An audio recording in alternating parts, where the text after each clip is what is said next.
but it had to pass so the American people would even have a chance of looking at these files. And now, these women and many more are willing to come forward and say, don't stop with prosecuting two people, Jeffrey Epstein and Ghislaine Maxwell. There are more people you should consider. And yet, the man who would be Attorney General of the United States said he wouldn't meet with them, wouldn't listen to him. That isn't right. That is just plain wrong as far as I'm concerned. And secondly, let me tell you what. I guess I was born in a different era from this president and people around him. But I kind of understood going into public life that if you wanted to get rich, this was the wrong job. You're supposed to take this job to serve the public, make enough money to get by, but not get rich. How did the president do in the first year of his second term? $1.4 billion added to his income from the cryptocurrency group. Why is that even relevant to this conversation? Because the president opposed the cryptocurrency idea for years, switched his position, and then Mr. Flowers, or Mr. Blanche, changed the regulation, the federal regulation of cryptocurrency. The time he changed the regulation of cryptocurrency in the Department of Justice, he had personally over $160,000 in cryptocurrency assets. He had to disclose that, and he had to send that to some other source. He sent it to his children. To lessen the regulation of an industry which generates a $1.4 billion windfall for the President of the United States and money for the person who was acting Attorney General is just plain wrong. Just plain wrong. And all the excuses in the world don't make a difference.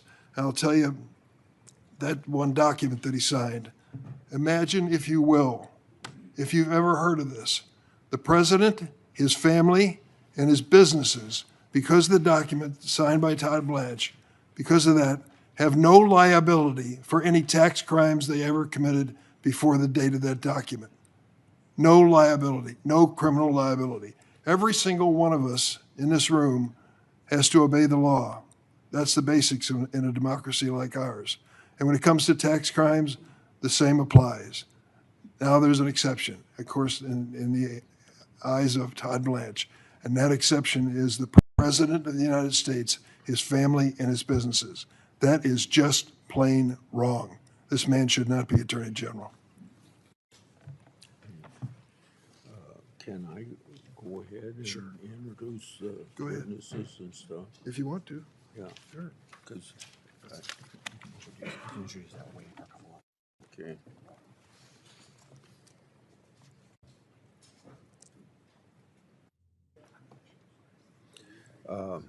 I'd like to enter into the record an article written by former Attorney General Bill Barr. His article urges the Senate to confirm Mr. Blanche.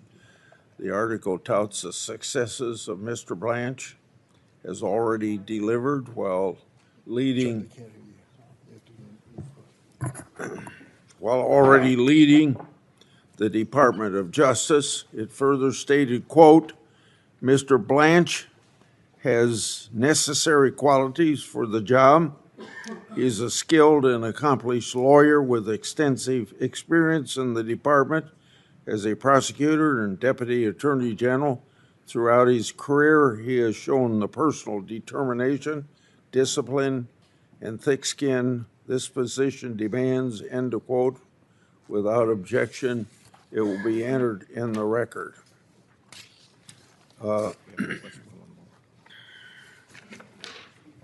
I'd like to also introduce a letter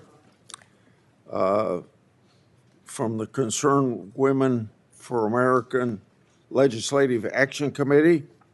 The group represents hundreds of thousands of women nationwide. The letter praised Mr. Blanche and stated, quote, Mr. Blanche, extensive experience, proven character, and wise judgment make him an outstanding pick that the women I represent are proud to support. I would just go to, we're waiting for two, so I would just say go ahead and do the witness introductions, so starting on this page. Okay. Well, we'll need to have them come to the table. Yes, you can go ahead. You can just ask him to go ahead and come up to the table. What? You can ask him to go ahead and come up to the Yeah. table, but we don't swear them in yet. As I indicated to everybody in the audience, everybody was supposed to be here at 9 o'clock and everybody isn't here. And we don't have a lot of time to waste. So I would ask the witnesses if they would come to the table. And I would like to introduce, read your introductions.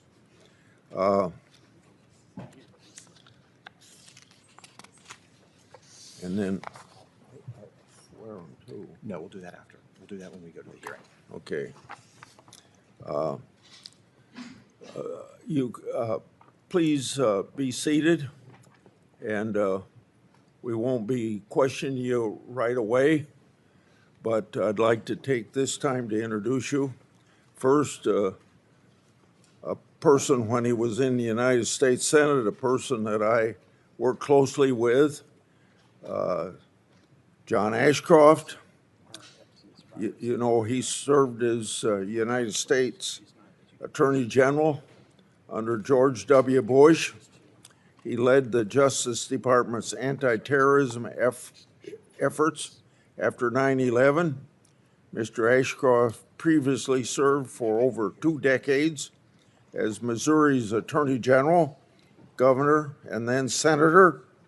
He's since founded a consulting firm and serves as Distinguished Professor at Regent University.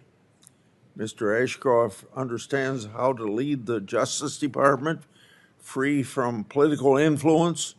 Indeed, Senator Schumer once praised Mr. Ashcroft, quote, fidelities to the rule of law, end of quote. I look forward to hearing his perspective on Mr. Blanche's qualifications to lead the department. Next, I would introduce Jennifer Boss. Ms. Boss is an angel mom, a title that no mother should ever have to bear.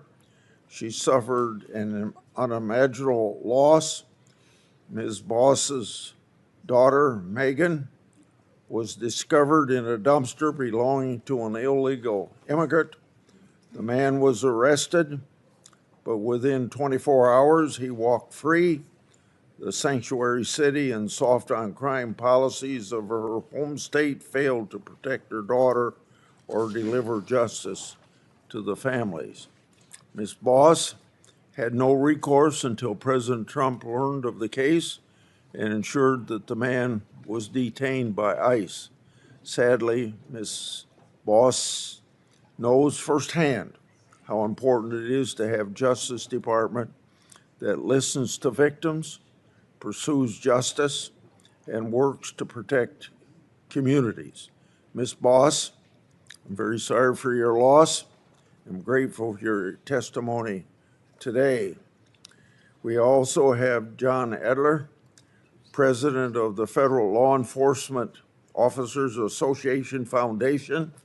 He was a first responder at Ground Zero on 9/11 and has decades of experience in law enforcement. For years, he served as the Chief Firearms and Tactical Training Instructor of the Southern District of New York. While at that position, Mr. Adler met and observed Mr. Blanche's diligent work firsthand. Mr. Adler previously served as Director of the Bureau of Justice Assistance. Based on that experience and his decades in law enforcement, Mr. Adler now advocates for officers in the field. I look forward to learning his experience and perspective on Mr. Blanche's efforts to support law enforcement. And now, Senator Durbin, would you please introduce your guest? Thank you, Mr. Chairman. Let me say at the outset, at your request, I'm trying to accommodate the attendance issue, which we both struggle with, as you as chairman and me as ranking member. And one of my witnesses, minority witnesses, has not arrived yet. She was told it'd be a little bit later, we would start that. So I'm going to introduce her, and when she arrives, she'll take to the table and be sworn in by you, okay? Okay. All right. Thank you.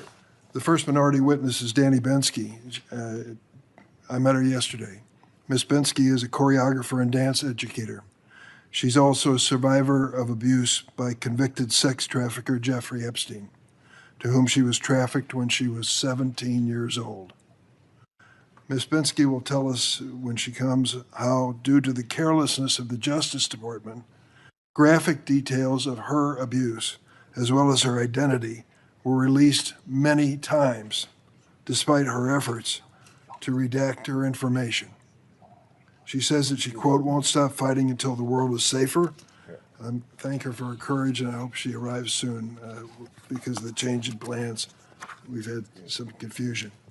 My second witness, the second minority witness, is Elizabeth Oyer. Thank you for being here.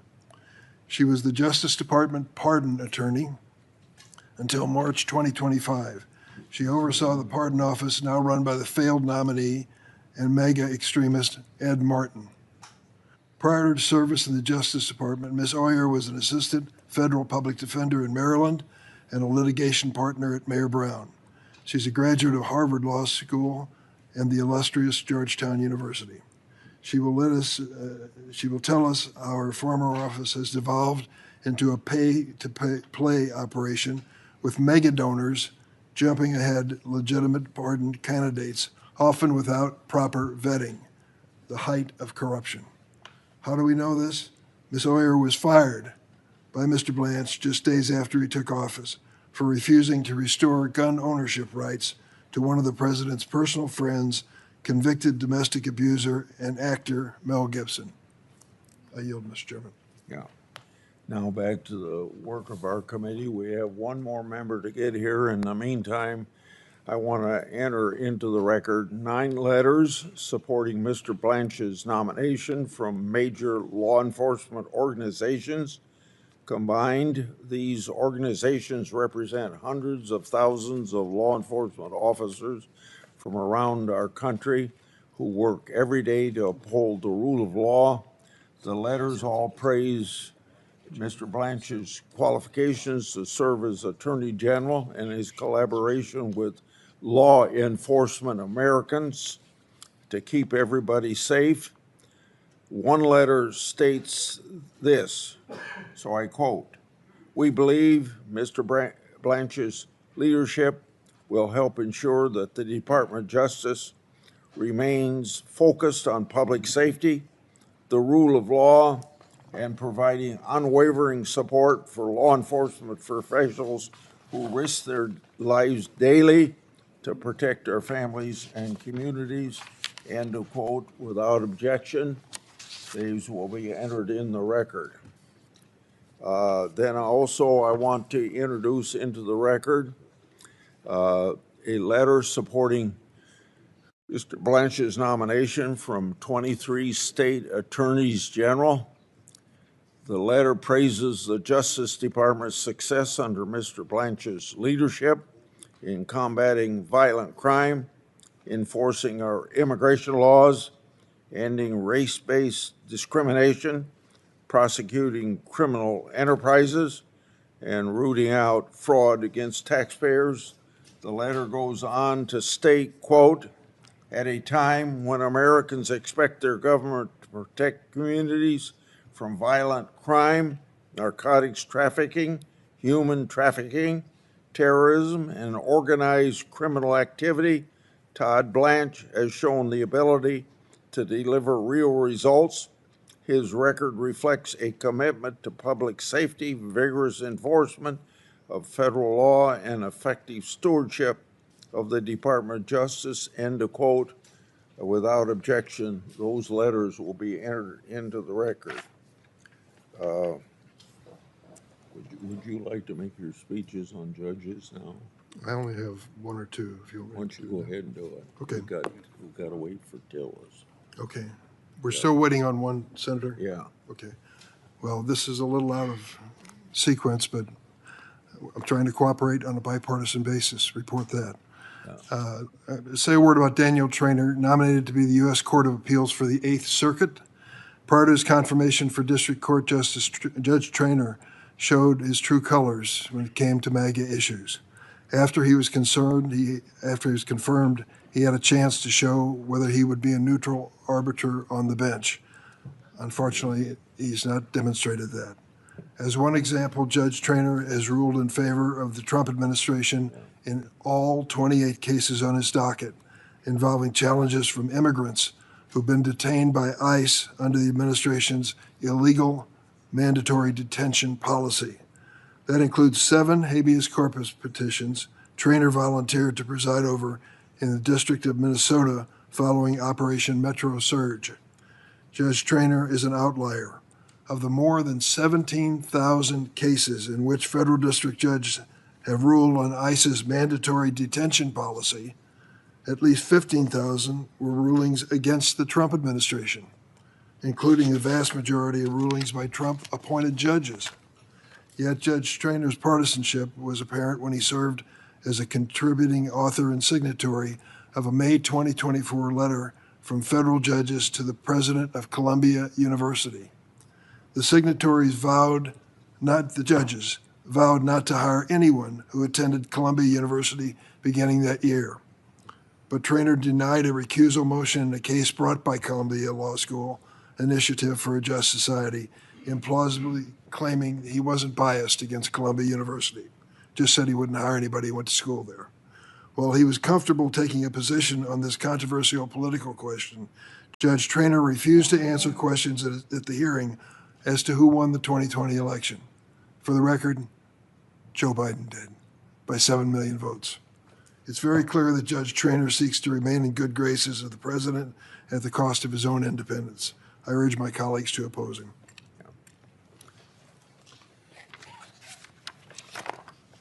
I'd like to introduce into the record a letter supporting Mr. Blanche's nomination. This letter is from the American Center for Law and Justice.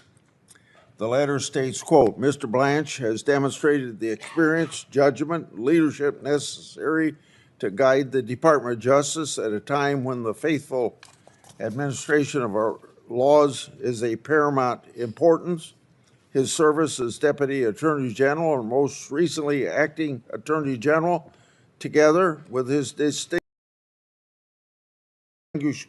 career as both a federal prosecutor and defense attorney, has given him a broad understanding of the department's responsibility and the constitutional principles that must guide him in his work. Without objection, this will be entered in the record.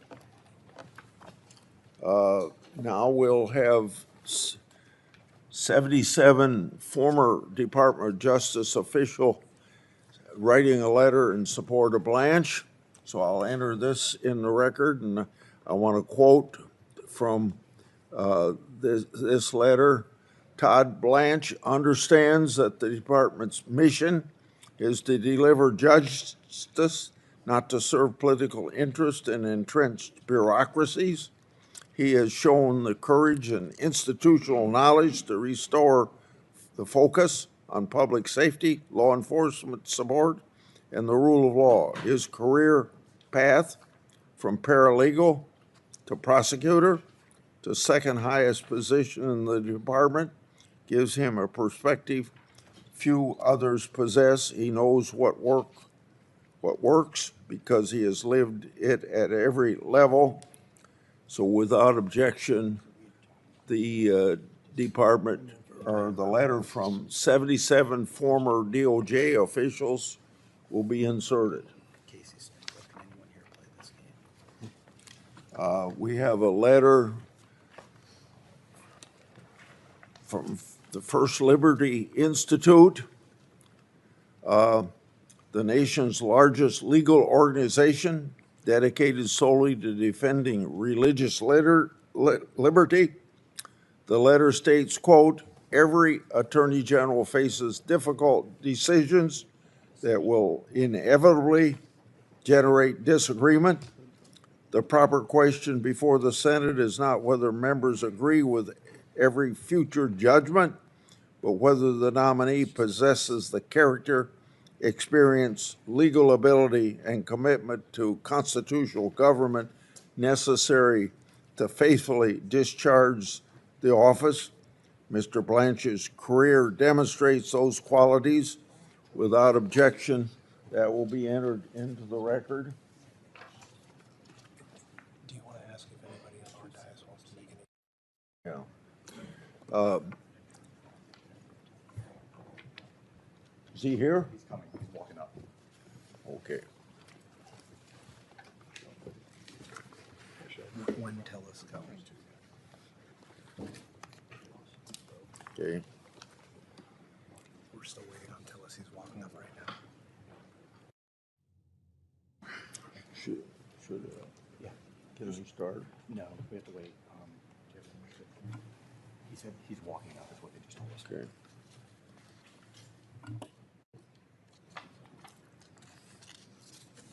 We now turn to the nomination. Wait. Not yet. Here, let's read that one. He's almost here. Okay. Now I have one other letter to enter into the record by Rabbi Jacob Teitelbaum. He praised Mr. Blanche's legal acumen and character, stating, and I quote, on more than one occasion, I witnessed Mr. Blanche's continue to provide first-rate representation after learning that a client was facing severe financial hardship, often taking on cases on a pro bono or substantially reduced fee basis. It was evident that to him, practicing law was not merely a profession, it was a calling rooted in fairness, dignity, and compassion. These are precisely the qualities that I believe our nation needs in its next Attorney General. Firmness to the pursuit of justice, joined with mercy and respect for every person who enters the law, end of quote. Okay, we can vote now. Okay. We'll now turn to the nomination of Daniel Trainer to be Circuit Judge, U.S. Circuit Court of Appeals, 8th Circuit. Clerk will call the roll. Mr. Corning. Aye. Mr. Lee. Aye. Mr. Cruz. Aye. Mr. Hawley. Aye. Mr. Tillis. Aye. Mr. Kennedy. Aye. Mrs. Blackburn. Aye. Mr. Schmidt. Aye. Mrs. Britt. Aye. Mrs. Moody. Aye. Mr. Durbin. No. Mr. Whitehouse. No. Ms. Klobuchar. No by proxy. Mr. Coons. No by proxy. Mr. Blumenthal. No by proxy. Ms. Hirono. No by proxy. Mr. Booker. No by proxy. Mr. Padilla. No by proxy. Mr. Welch. No by proxy. Mr. Schiff. No. Chairman Grassley. Aye. On this vote, the ayes are 11, the nays are 10. The nomination will be favorably reported. Now we go to Angela Colmanero, Judge, U.S. District Court, Southern District, Texas. Clerk will call the roll. Mr. Cornyn. Aye. Mr. Lee. Aye. Mr. Cruz. Aye. Mr. Hawley. Aye. Mr. Tillis. Aye. Mr. Kennedy. Aye. Mrs. Blackburn. Aye. Mr. Schmidt. Aye. Mrs. Britt. Aye. Mrs. Moody. Aye. Mr. Durbin. No. Mr. Whitehouse. No. Ms. Klobuchar. No by proxy. Mr. Coons. No by proxy. Mr. Blumenthal. No by proxy. Ms. Hirono. No by proxy. Mr. Booker. No by proxy. Mr. Padilla. No by proxy.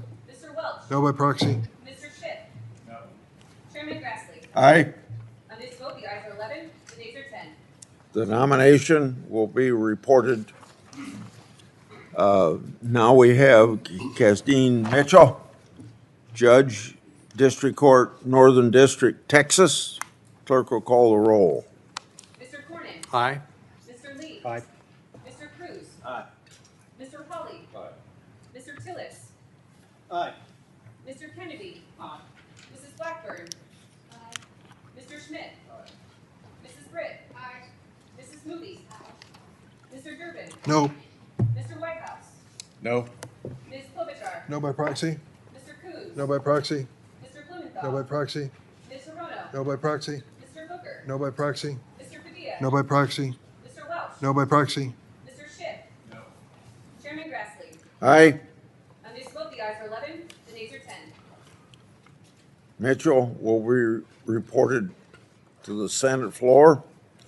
Now we have the nomination of Michael Martin, District Court, Eastern District of Michigan. Clerk will call the roll. Mr. Cornyn. Aye. Mr. Lee. Aye. Mr. Cruz. Aye. Mr. Hawley. Mr. Tillis. Aye. Mr. Kennedy. Mrs. Blackburn. Mr. Schmidt. Mrs. Britt. Mrs. Moody. Mr. Durbin. Aye.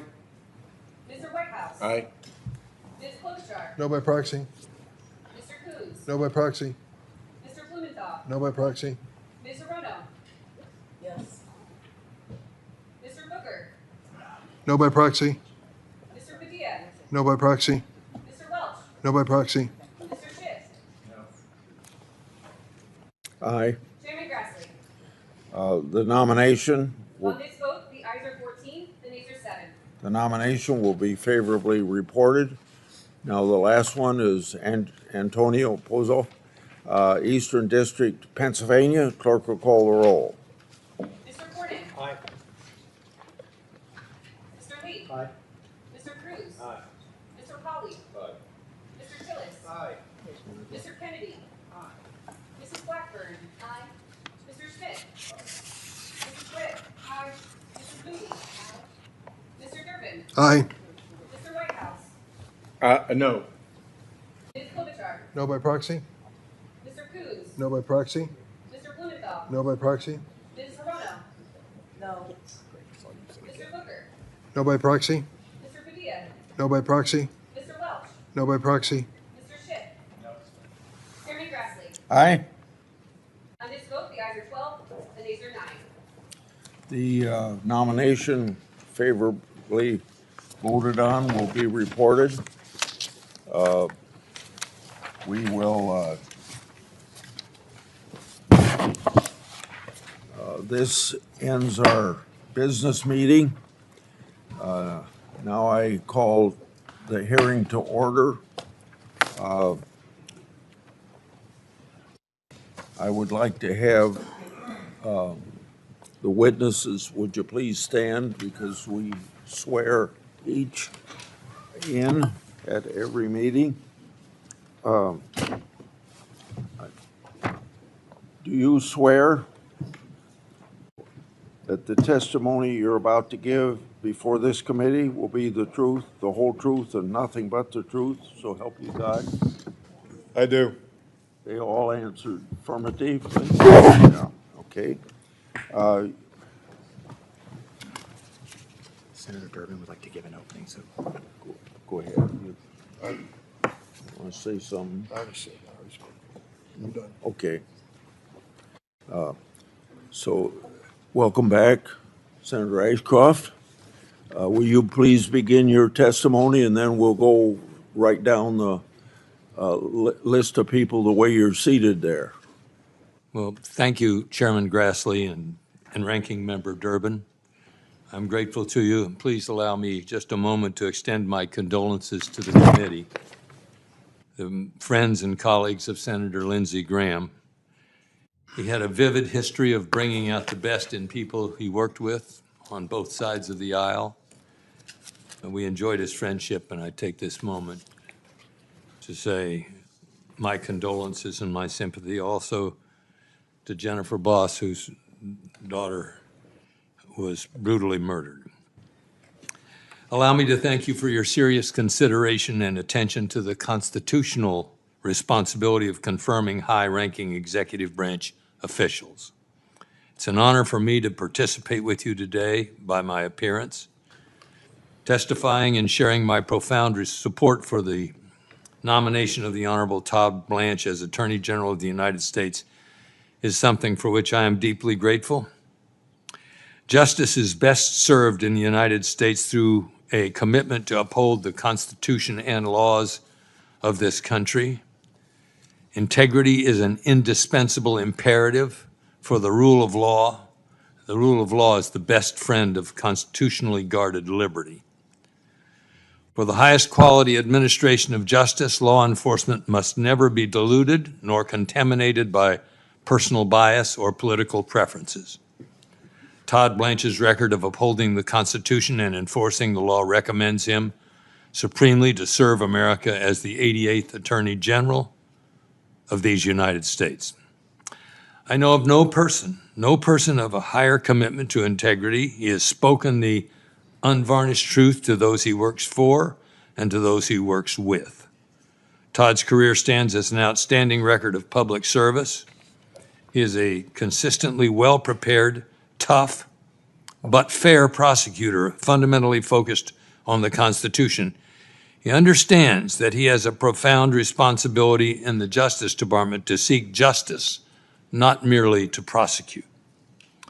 25 years ago, during my opportunity to serve as Attorney General, Todd worked as an individual in the Justice Department.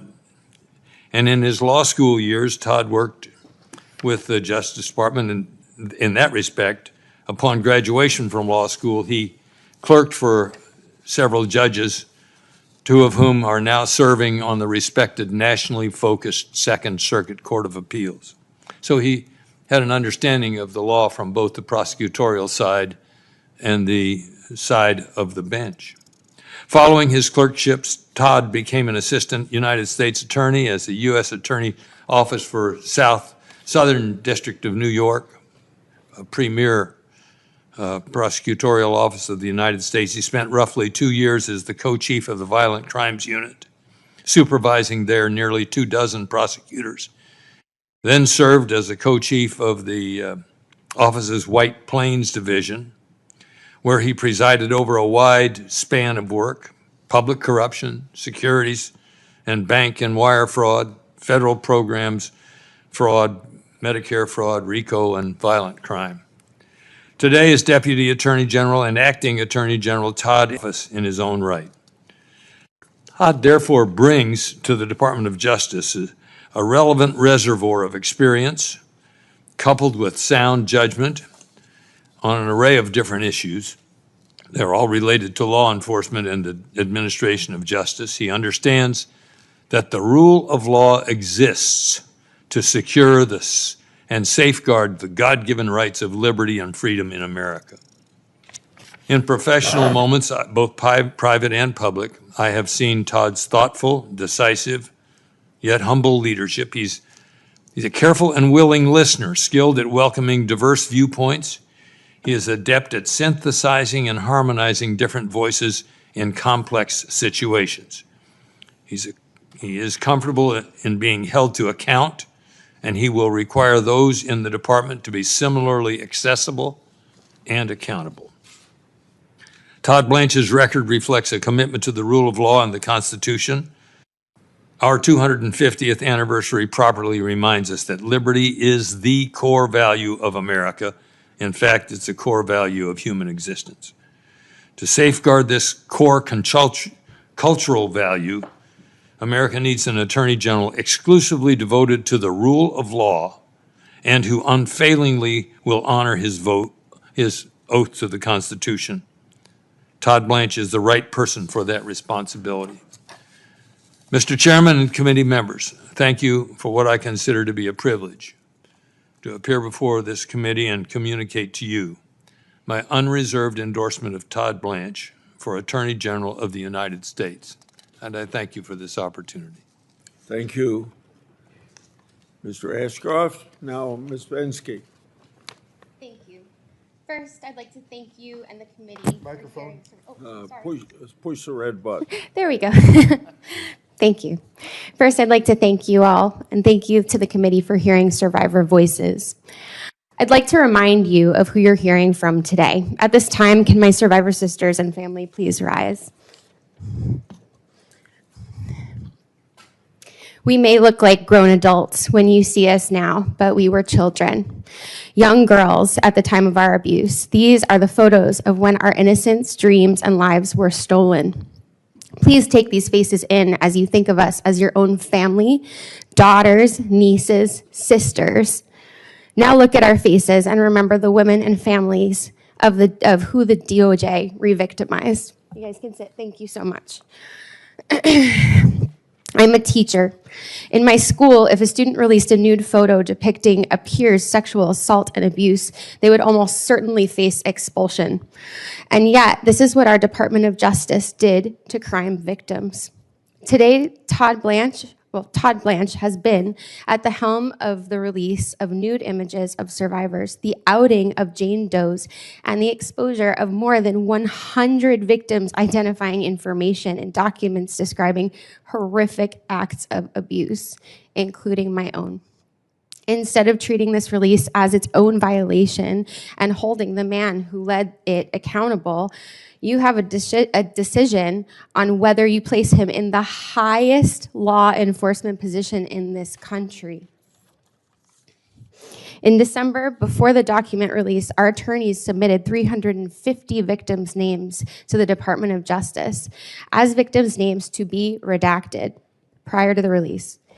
In that first release, I found my name in 2 places. In that next release in January, my name appeared again, but this time the redactions were so far worse. The files displayed not only my name, but my phone number, my former addresses, where I worked, and other identifying information. When my name appeared in the 3rd file release, it became difficult to believe that this was not intentional. Despite my lawyer repeatedly contacting the DOJ, seeking protection, my information continued to be exposed. And it's not just my name, it's the identifying information. These documents contain disturbing yet incomplete accounts of my abuse. They were available not only for the entire world to see, but my child, my students, my friends, my employers, my colleagues, and my family. It was humiliating. Worse, my FBI 302 exposed a Jane Doe who had fought for decades to conceal her identity. It's been absolutely devastating. Outing survivors causes real and irrevocable harm. While coping with our emotional distress and psychological trauma, we also have lost our privacy and confidentiality, suffered reputational harm, lost jobs, and now fear for our personal safety. We are not activists. We are crime victims. For us, this has never been about politics. It has been about getting justice for the crimes committed against us. And the redactions are not the only problem with Todd Blanche's nomination. Todd Blanche has never attempted to listen to us, the crime victims. Survivors in this room repeatedly asked to meet with Todd Blanche through multiple channels. He never responded. Yesterday, he said he would meet with us, with our attorneys, if they were present. But let's be clear, that was the first time that was ever communicated to us before yesterday. He simply ignored us for the last 8 months. He's been radio silent, and the silence was deafening. Crime victims deserve better from the nation's highest level of law enforcement officials. We deserve to be heard directly, not dismissed and ignored. There are numerous investigative leads that must be followed, despite Mr. Blanche's claim that there are none. Epstein and Maxwell did not abuse women and children alone. They did not build their operation alone. Others enabled these crimes, exploited victims, and avoided accountability for decades. You do not have to take my word for it. Several weeks ago, after examining the evidence, Chairman James Comer directed Todd Blanche to open investigations into 2 men connected to Epstein. The Epstein files are not merely a collection of embarrassing names and politically damaging associations. They are records connected to the sexual exploitation and trafficking of girls and young women. They contain information about how Epstein's network worked, who assisted him, and whether additional crimes can still be investigated. The Department of Justice should pursue every credible lead, not just work tirelessly, not just to shut down the investigations. The survivors in this room know there are investigative leads because they are our stories. Mr. Blanche knows it too, yet he has chosen not to pursue them. Mr. Blanche's actions have destroyed survivors' trust. According to public reporting, Mr. Blanche spent approximately 9 hours meeting with Ghislaine Maxwell. He did not even spend 9 minutes meeting with a survivor. Afterward, Maxwell was transferred to what many have described as a summer camp prison. We learned all of this through the news. Imagine what that feels like as a survivor to sit there if you were exploited by Ghislaine Maxwell and you're hearing this for the first time with no explanation, no outreach, and no transparency from your. And to add insult to injury, the information that Todd Blanche gathered in the White House Situation Room last summer to curb the political fallout from the Epstein files was absolutely abhorrent. Instead of following investigative leads, our government treated and continued to treat this as a political crisis that needs to be managed. In our nation, everyone deserves equal protection under the law. Todd Blanche has been unwilling to protect Epstein survivors' personal information. And he has been resistant to investigate the people who helped Epstein and Maxwell commit those crimes. We need an attorney general committed to ensuring that everyone who facilitated Epstein's crimes is held accountable. Please, I implore you, please, think carefully and think about the girls in these photos. Thank you. Thank you, Ms. Bensky. Now, Ms. Boss.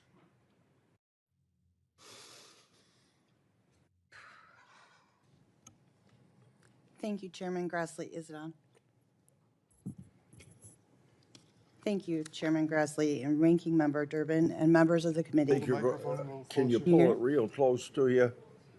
Pull it to there. Yeah, I think that's right. There you go. My name is Jennifer Boss. I live in Antioch, Illinois. I'm the mother of an angel named Megan Boss, and I'm here because my daughter's tragic and gruesome death has exposed catastrophic failures in immigration enforcement and drug trafficking policies. The investigation into her death continues, but one truth is painfully clear. Dangerous gaps in our system allowed an illegal alien to exploit our laws, and my daughter paid the ultimate price. Losing Megan and then being forced to navigate multiple broken systems while drowning in grief taught me that policies carrying life or death consequences cannot remain political talking points. That's why I've tried, despite the most intense heartache anyone can ever experience, to speak locally and nationally about the four crises that compounded our tragedy: illegal immigration, sanctuary policies, the fentanyl crisis, and cashless bail. I'm so grateful that the whole of this administration, with Todd Blanche leading the DOJ, has prioritized all four of these issues. I'm asking the committee not to wait until another mother is sitting where I am. Confirm Todd Blanche. He is a leader who will uphold the law, honor victims, confront dangerous criminal organizations, and fight to give other American families the safety and lasting protection that came too late for mine. I couldn't save my daughter, but Todd Blanche is Attorney General. He might save yours, because next time it could be your child. It could be your family. It could be you. This can happen to anyone. We must have leaders that are willing to act before the next life is taken. Leaders that are willing to confront the failures instead of explaining them away. Leaders like Todd Blanche. Megan was my firstborn. She was a mom and a sister and an aunt, loyal friend. She was bubbly and funny. She loved to be silly. Sorry. She was extraordinarily creative. And she was blessed with a spirit that just lit up the room. In February of 2025, Megan disappeared. For 51 days, our family lived in the most unbearable agony. Day after day, I did everything I could think of to search for her. Instead of bringing Megan home, our search ended with the most unbearable truth a mother could ever be forced to face.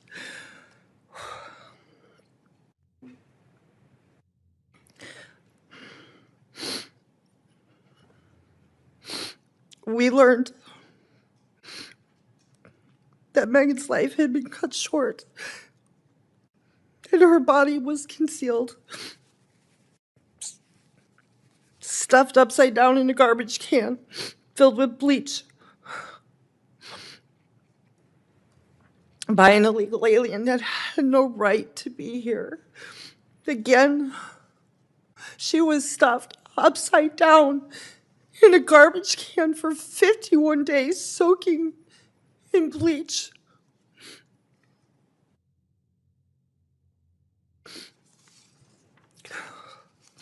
For 7 weeks, this man walked past that garbage can on his way to the bakery he worked at every day under a fake name.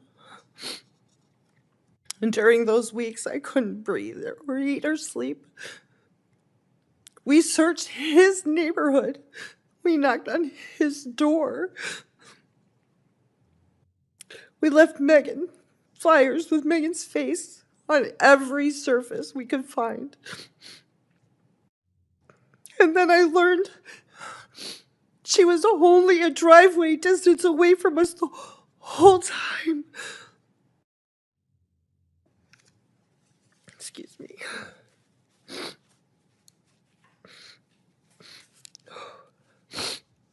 Not only was she killed, but her dignity was stolen in death. Had Megan not been identified by the tattoos that she loved so dearly, even the beautiful image of my daughter that I hold in my heart, my head, it would have been replaced forever by the unbearable image of what had been done to her. Megan's daughter, she was only 5 years old when this happened. Her life with Megan and her right to know and make memories with her mom, it was stolen. This is Megan's bracelet. It's a charm bracelet we started when she was 5. And it has every memory on it from growing up. Every milestone, every place that we visit, anything that was important to her. It's here. This is her story. And these are the stories that she should be telling her daughter. I have to hope I can remember them all. There's so many.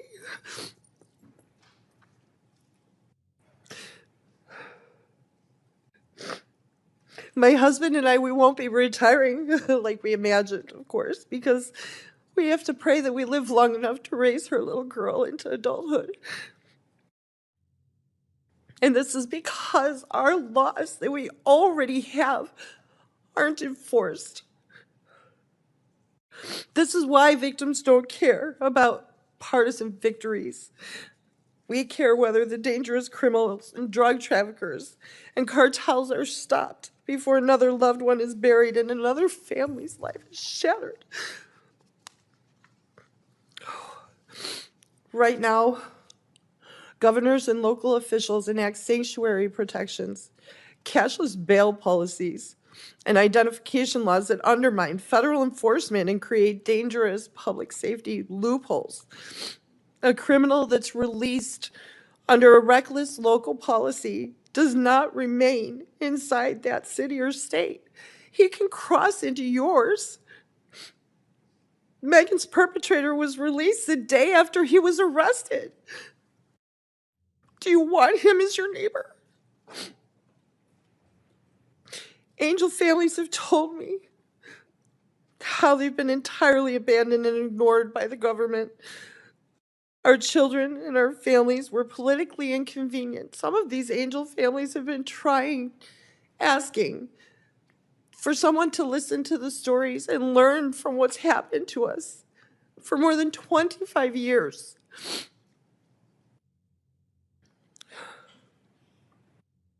In this very room, the last angel mom that sat here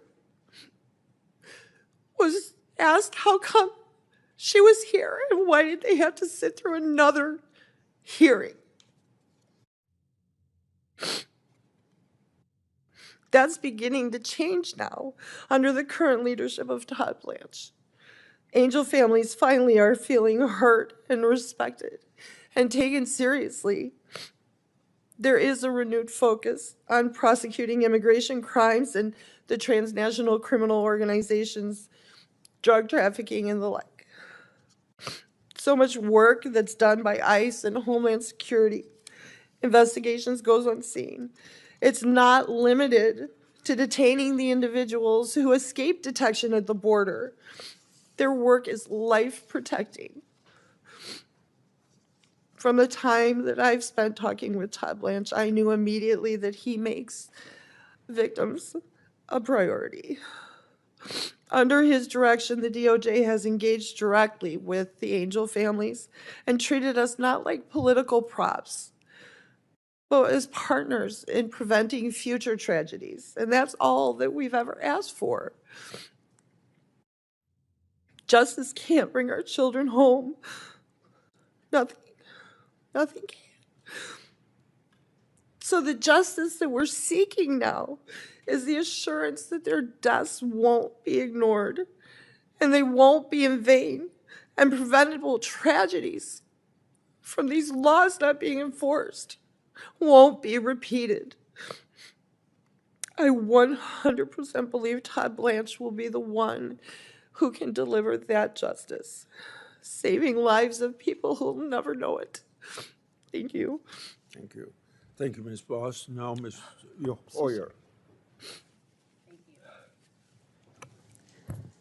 Good morning, Chairman Grassley, Ranking Member Durbin, and members of this committee. I am here as a public servant, a former Justice Department employee, and a concerned American who cares deeply about the future of our country. I had great hope that Todd Blanche would be an effective leader and a responsible steward of the Department of Justice, but he quickly proved me wrong. 2 days after Mr. Blanche was confirmed as Deputy Attorney General, he fired me from my position as the department's career pardon attorney. I declined to rubber stamp a political favor for a friend of the president, and it cost me my job. Mr. Blanche's office had asked me to recommend restoring the gun ownership rights of a convicted domestic abuser.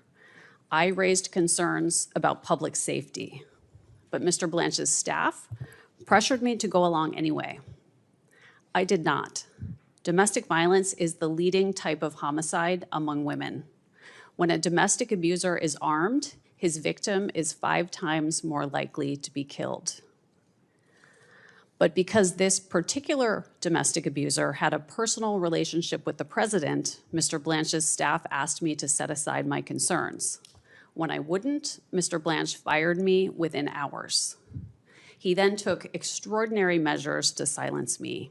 He sent U.S. Marshals to my home in an effort to prevent me from speaking with members of Congress. I was shocked to hear Mr. Blanche's testimony about this yesterday. What he said about my firing is provably false. His claim that it had nothing to do with the concerns I raised is contradicted by documents and evidence. His claim that he tried to call me before sending marshals to my home is flat out false. His claim that it is normal for DOJ to use armed law enforcement officers to deliver mail to the homes of its former employees is preposterous. The casual lies while sitting in this chair testifying to this committee are emblematic of a much larger problem. Courts across the country have said they can no longer trust the Justice Department to uphold the law and tell the truth. There are over 700 documented instances of DOJ violating judicial orders. There are nearly 100 cases in which judges appointed by both parties have found that DOJ presented false or misleading information in court. Earlier this week, a federal judge found that Mr. Blanche personally misled this Congress about the department's settlement agreement with President Trump. To the American public, it looks like Mr. Blanche is running DOJ as Donald Trump's personal law firm. He is using law enforcement powers to pursue petty grudges harbored by the president. These pointless vendettas are wasting our scarce resources and destroying DOJ's credibility. Mr. Blanche has repeatedly placed President Trump's interests ahead of the interests of the country. The collusive settlement agreement is a perfect example. It protects the entire Trump family and all of their businesses from any investigation or audit forever. It gives away nearly $2 billion of our money for no reason at all. It is a windfall for the president and his allies at the expense of the American people. A court found that signing this agreement was a betrayal of Mr. Blanche's duty to zealously represent the interests of the United States. That is the most basic obligation of the Attorney General. Mr. Blanche said yesterday that the settlement fund is dead. It is not. That is Contract Law 101. Mr. Trump or his sons could seek to enforce it at any time. Mr. Blanche gave bizarre excuses for not meeting with Jeffrey Epstein's victims. Yet he spent 2 days personally eliciting testimony from Ghislaine Maxwell, Epstein's partner in crime. After this imprisoned sex trafficker made statements claiming to exonerate the president, she was moved to a minimum security camp. That is a grievous breach of DOJ policy. It is an abuse of Mr. Blanche's office. It is a terrible betrayal of Epstein and Maxwell's victims. Mr. Blanche's callous approach to the Epstein case matches his cavalier attitude toward rearming domestic abusers. At the end of the day, the priority of this DOJ is protecting powerful men, even when it comes at the expense of vulnerable women. What Mr. Blanche is doing is dangerous. Earlier this week, 2 Supreme Court justices sat here and testified about the terrifying threats that judges are facing in this country. Meanwhile, Mr. Blanche is fueling those threats by attacking judges who rule against the administration and declaring a war against the courts. These are not partisan concerns. Americans across the political spectrum rely on DOJ to keep us safe and free. Mr. Blanche has shown that he is willing to put all of that at risk to serve a political agenda. I beg the members of this committee to think about what this is costing our country. Please do not degrade our justice system further by promoting Mr. Blanche. Thank you. Thank you, Mr. O'Hara. Now, Mr. Adler. Good morning, Chairman Grassley, Ranking Member Durbin, and distinguished members of the Senate Judiciary Committee. My name is John Adler, and I appear before you today in my personal capacity to provide testimony in support of the nomination of the Honorable Todd Blanche to serve as the United States Attorney General. I respectfully offer my perspective both as a former colleague of Acting Attorney General Blanche and as a national law enforcement organization leader. My experience in law enforcement spans over 30 years, and I was honored to serve under 10 attorney generals as a federal law enforcement officer. Concurrent with my active duty law enforcement service, I also served as the national president of the Federal Law Enforcement Officers Association for 2 terms, representing federal offices from 65 different agencies nationwide. As a volunteer law enforcement leader, I had and continue to have the privilege of serving with the leaders of the largest national law enforcement organizations, including the FOP, NAPO, NSA, IACP, and others. I have dedicated my life towards making it safer for those who serve and supporting innovative approaches towards augmenting both officer and public safety, which are intertwined. As a career tactical instructor, I emphasize marrying tactical proficiency with compassion and civility. Within a legal context, I am convinced that Acting Attorney General Blanche exudes this. When I joined the U.S. Attorney's Office in April 2001, I met an incredibly intelligent and highly motivated paralegal by the name of Todd Blanche. My first impression of then paralegal Blanche was that he moved like a football fullback, carrying the federal criminal statutes book under his arm as he charged through the revolving doors. It didn't take long for me to figure out why all the prosecutors were so friendly with Mr. Blanche. They all wanted him on their trial teams. It was clear from the beginning that paralegal Blanche had a passion for prosecuting violent crimes. He later became an assistant U.S. attorney, and his amazing work ethic and passion for combating violent crime were unparalleled for a new AUSA. AUSA Blanche exuded the speak softly but carry overwhelming evidence demeanor. It was no surprise to anyone at the office that AUSA Blanche ultimately became the co-chief of the Violent Crimes Unit.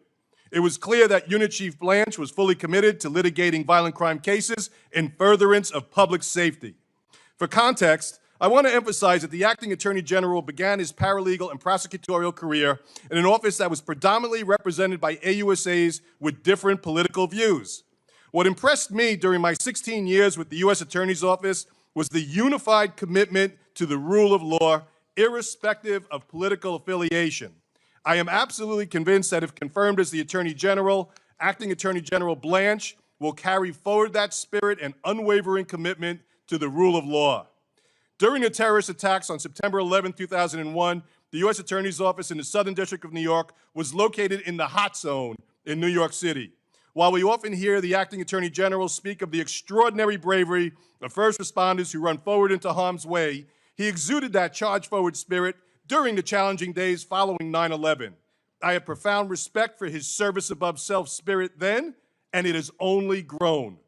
Moving forward to Deputy Attorney General Blanche's tenure as the Acting Attorney General, his outreach and engagement with law enforcement nationwide has been extraordinary. Same can be said for his 24/7 staff. In speaking with my fellow national law enforcement organization leaders, it is clear that they have great respect for the Acting Attorney General and appreciate his commitment to backing the blue. Acting Attorney General Blanche has demonstrated a strong commitment to officer safety and ensuring that all law enforcement officers have the same protection under the law. According to the FBI's recent annual report, 90,000 law enforcement officers were assaulted in 2025. That represents a 10-year high. Acting Attorney General has made clear that his department will stand by law enforcement and support the prosecution of anyone who assaults a law enforcement officer. Civility does not work when it's one-sided. He has earned the respect and admiration of officers nationwide. In terms of civility, Acting Attorney General Blanche has distinguished himself during the substantial time he spent with all the national law enforcement organizations during National Police Week. In particular, the time he spent with the concerns of police survivors, which are the survivors of our heroes killed in the line of duty, was heartfelt and riveting. Much like his powerful support for our angel families, Acting Attorney General Blanche is equally supportive of the surviving family members of our fallen heroes. And I have no doubt he will continue that as he prioritizes the safety of all Americans. As the father of a beautiful teenage daughter, I worry about her safety every day. I expect our government leaders to do everything they can to support a safe and just quality of life for all our children. That should be an unbreakable priority. I sleep well knowing that my daughter's safety and all Americans are an unwavering priority for Acting Attorney General Blanche and his team. Under his leadership and through the dedication of all law enforcement officers, violent crime continues to be driven down. We must sustain these powerful results, and we need Acting Attorney General Blanche to be confirmed as our nation's chief law enforcement officer. Throughout my law enforcement career, I wore and continue to wear a pendant that has John 15:13 inscribed. Greater love hath no one than this, to lay down one life for a friend. I am absolutely convinced that the Acting Attorney General Blanche, will exude that spirit of the Scripture and do everything he can to protect the safety of all Americans by following the rule of law. I therefore respect that the committee set aside any political differences, demonstrate its unwavering commitment to both officer and public safety, and vote to confirm Acting Attorney General Blanche as the next Attorney General. Thank you. Thank you. Ms. Boss, first of all, thank you for your courage coming forward. You know how important it is to have effective leadership in pursuing justice. I think you've answered my question in your last 2 minutes of your testimony, but I'd like to give you an opportunity to say it once again, how you feel about Mr. Blanche and the prospects of his continued leadership at the Justice Department. Thank you, Chairman. I feel like we have already seen what has come out of the Justice Department as far as the prosecutions of the drug trafficking, the cartels. He is following up the hard work of the men and women that are in our the ICE agents, CBP, and he's prosecuting those dangerous criminals, and that is making a difference. Okay, thank you very much. Now, Ms. Oyer, we know the Biden administration was the most active pardoning administration in American history, 4,000 total acts of clemency. I think you were the pardon attorney on January the 17th, 2025, when President Biden granted more communications in a single day than any prior president had over that entire presidency. Is that right? I was the pardon attorney on that date, sir. Okay. Were you also the pardon attorney on December 23rd, 2024, when President Biden commuted 37 of 40 inmates on federal death row? Yes, sir, I was. Thank you for that. So I want to bring up some of these commutations. Thomas Sanders, who killed a 12-year-old girl, Lexus Roberts. He shot Lexus 4 times and slit her throat after the girl had witnessed him murder her mother. Did you object to President Biden's commuting his sentence? Sir, I'm not able to discuss the recommendations that I made to the president regarding acts of clemency. Can you speak? Did you turn your microphone on? I believe it's on, sir. You were the pardon attorney, yeah.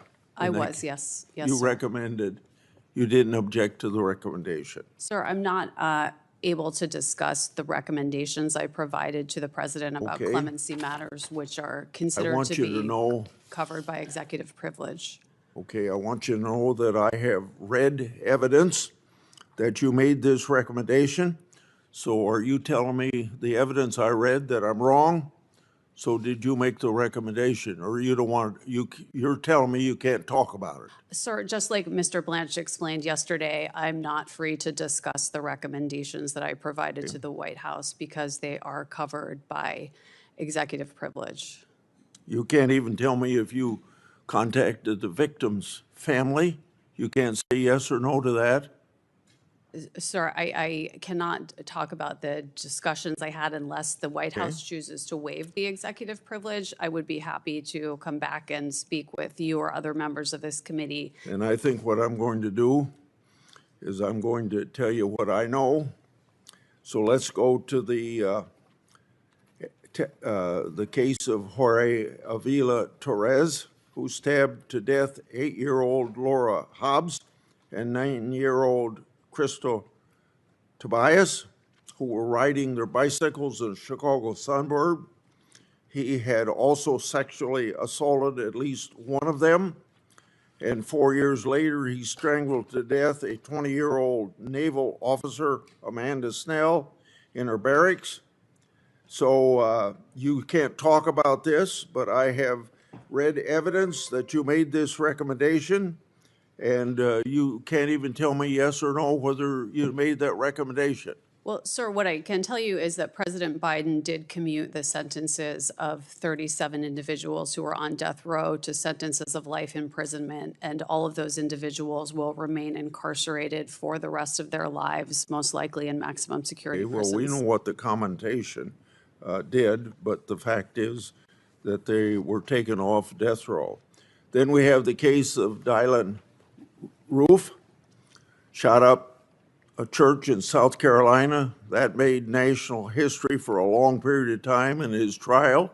He murdered 9 African Americans in a racially motivated attack. And you're telling me you can't talk about that, but I have read evidence that you made this recommendation. And since you can't comment on it, I'm just going to have to tell you that you made that recommendation. Robert Bowers murdered 11 people in Pittsburgh Tree of Life Synagogue in the deadliest attack on a local Jewish community in American history. And you're telling me you can't talk about the commutation of Robert Bowers, but I want to tell you that I have read evidence that you made this recommendation. And then also Johar Sarnaof planted bombs at the 2013 Boston Marathon, killing 3 and injuring hundreds in an act of terrorism. And you're telling me you can't talk about that, but I want you to know that I have read evidence that you made this recommendation. And it seems pretty, I'm going to give you a chance to react to it, but it seems pretty obvious that you were fired because the current Justice Department leadership disagreed with how you handled the pardons last administration. You want to respond? Sir, regarding these cases, these are absolutely horrific cases, and every one of the individuals you mentioned will remain incarcerated for the rest of their lives, most likely in a maximum security prison facility. As far as the reasons for my firing, I've been in litigation with the Justice Department for over a year about my firing, which was plainly illegal. And Mr. Blanche's comments in this room yesterday are the first time I have ever heard the explanation that I was fired because of recommendations I made to the prior administration about how to accomplish their clemency objectives. Mr. Blanche's Justice Department submitted a pleading to the Merit Systems Protection Board that stated that the facts about my firing were not in dispute. The facts, as I have been saying for 1 year plus, are that I was fired within hours of declining to make a recommendation that I believed was very dangerous. And Mr. Blanche's statement yesterday that it was for another reason materialized out of thin air and has never been stated before. Okay. Mr. Ashcroft, you served this nation with distinction during your tenure as Attorney General.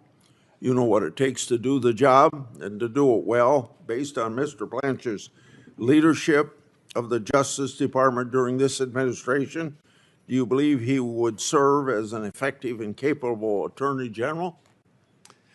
Well, I think the statistics and the history tells a story here. Thank you for the question. But Todd Blanche has a heritage and history of involvement in the Justice Department, pursuing the rule of law and enforcing the rule of law, and that extended from his time as an assistant in the office when I was Attorney General 25 years ago, to recent times when his aggressive approach in fighting crime has actually been a part of the effort that's driven down violent crime across the country, and particularly in cases where the department has been welcome to assist and work with local officials. In my home jurisdiction in Southwest Missouri, they had Operation Spring Cleanup, and a number of very important prosecutions were begun at that time, and I think it's a credit to him. I have no doubt that his commitment to maintaining the safety and security of Americans and their rights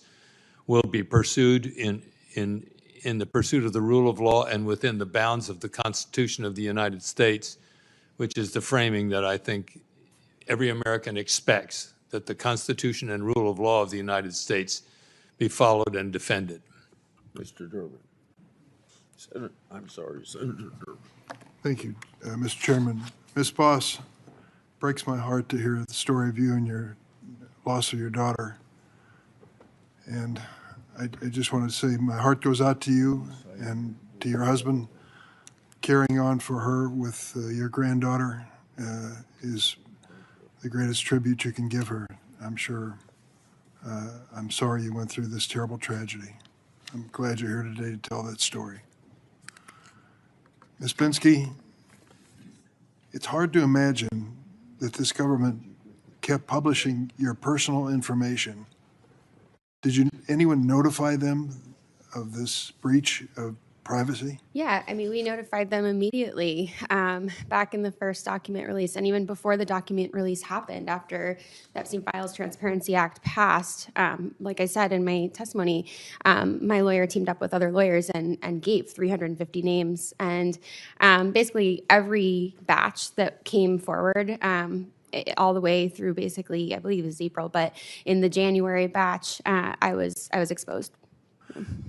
So did this happen to any of the others who were present here? Oh, yes. I mean, all. I think almost all, yeah.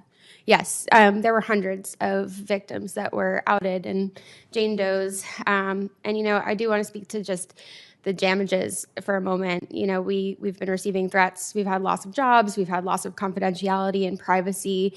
But there's another piece here, and it's that this idea of withholding information, we're trying to get justice. We have always been trying to seek justice. And we're seeing, if you just even look at New Mexico right now, that the AG, the New Mexico AG, has attempted 5 times to get the files from Todd Blanche and from this DOJ, and it's obstruction. They are obstructing. So for us, yes, of course, there are so many damages. There are so many things that we are mourning the loss of, including a lot of our innocence and who we were as these young girls. But to still see it be obstructed after 30 years, and this is 5 administrations. We're not saying that this is just this administration. We've been at this fight for 30 years. So we just really hope that, you know, there's a huge impact as far as just releasing information and making sure that it's followed up on. I can't understand how this Attorney General can find 48 hours to visit with Ghislaine Maxwell, Yeah. who has been prosecuted for sex trafficking, Yeah. and can't find 30 minutes to meet with the survivors of that sexual predatory conduct. It's certainly not for lack of trying. We have tried in every way we know how to try. And then we did hear from him yesterday that he would sit with counsel. And I would say, I think many of us in this room would be interested in meeting with him today if we could. Many of the members of the committee will remember when we had the Olympic athletes in here who had been sexually abused, and the head of the FBI sat through their entire testimony to show his concern for what had happened to them and any wrongdoing by the Federal Bureau of Investigation. That, to me, was the right thing to do from both sides. Why in the world would Mr. Blanche at this point say he doesn't have the time? I couldn't understand his argument yesterday. He couldn't see you because you had a lawyer, or he couldn't see you because you didn't have a lawyer. Yeah, I think it was because we had a lawyer. But, you know, I think as a career prosecutor, we talk so much about Todd Blanche's credentials in this room, and we've heard a lot about them. And that's great. But I think as a career prosecutor, he should be salivating by this case, right? This case is, it's gold for somebody that wants to prosecute. There are 6 million files. There are thousands of victims. And yet all we've seen is one perpetrator that died in prison. The other perpetrator is now in a minimum security penitentiary. And Todd Blanche believes that there are 0 investigations when he's already been told by members of the House that that is inaccurate. I'll just tell you point blank, I don't think his name should be called on the floor of the United States Senate until he meets with you. Yeah, I agree. It's not too much to ask. Set aside 2 hours, 4 hours, whatever it takes, so that there's clearly an effort by this government to get all the information. Yes. And make a judgment as to what to do with it. But to shun you and to snub you at this point, there's something else going on here. There's got to be, someone told me once in politics, there's always a good reason, and then there's always a real reason.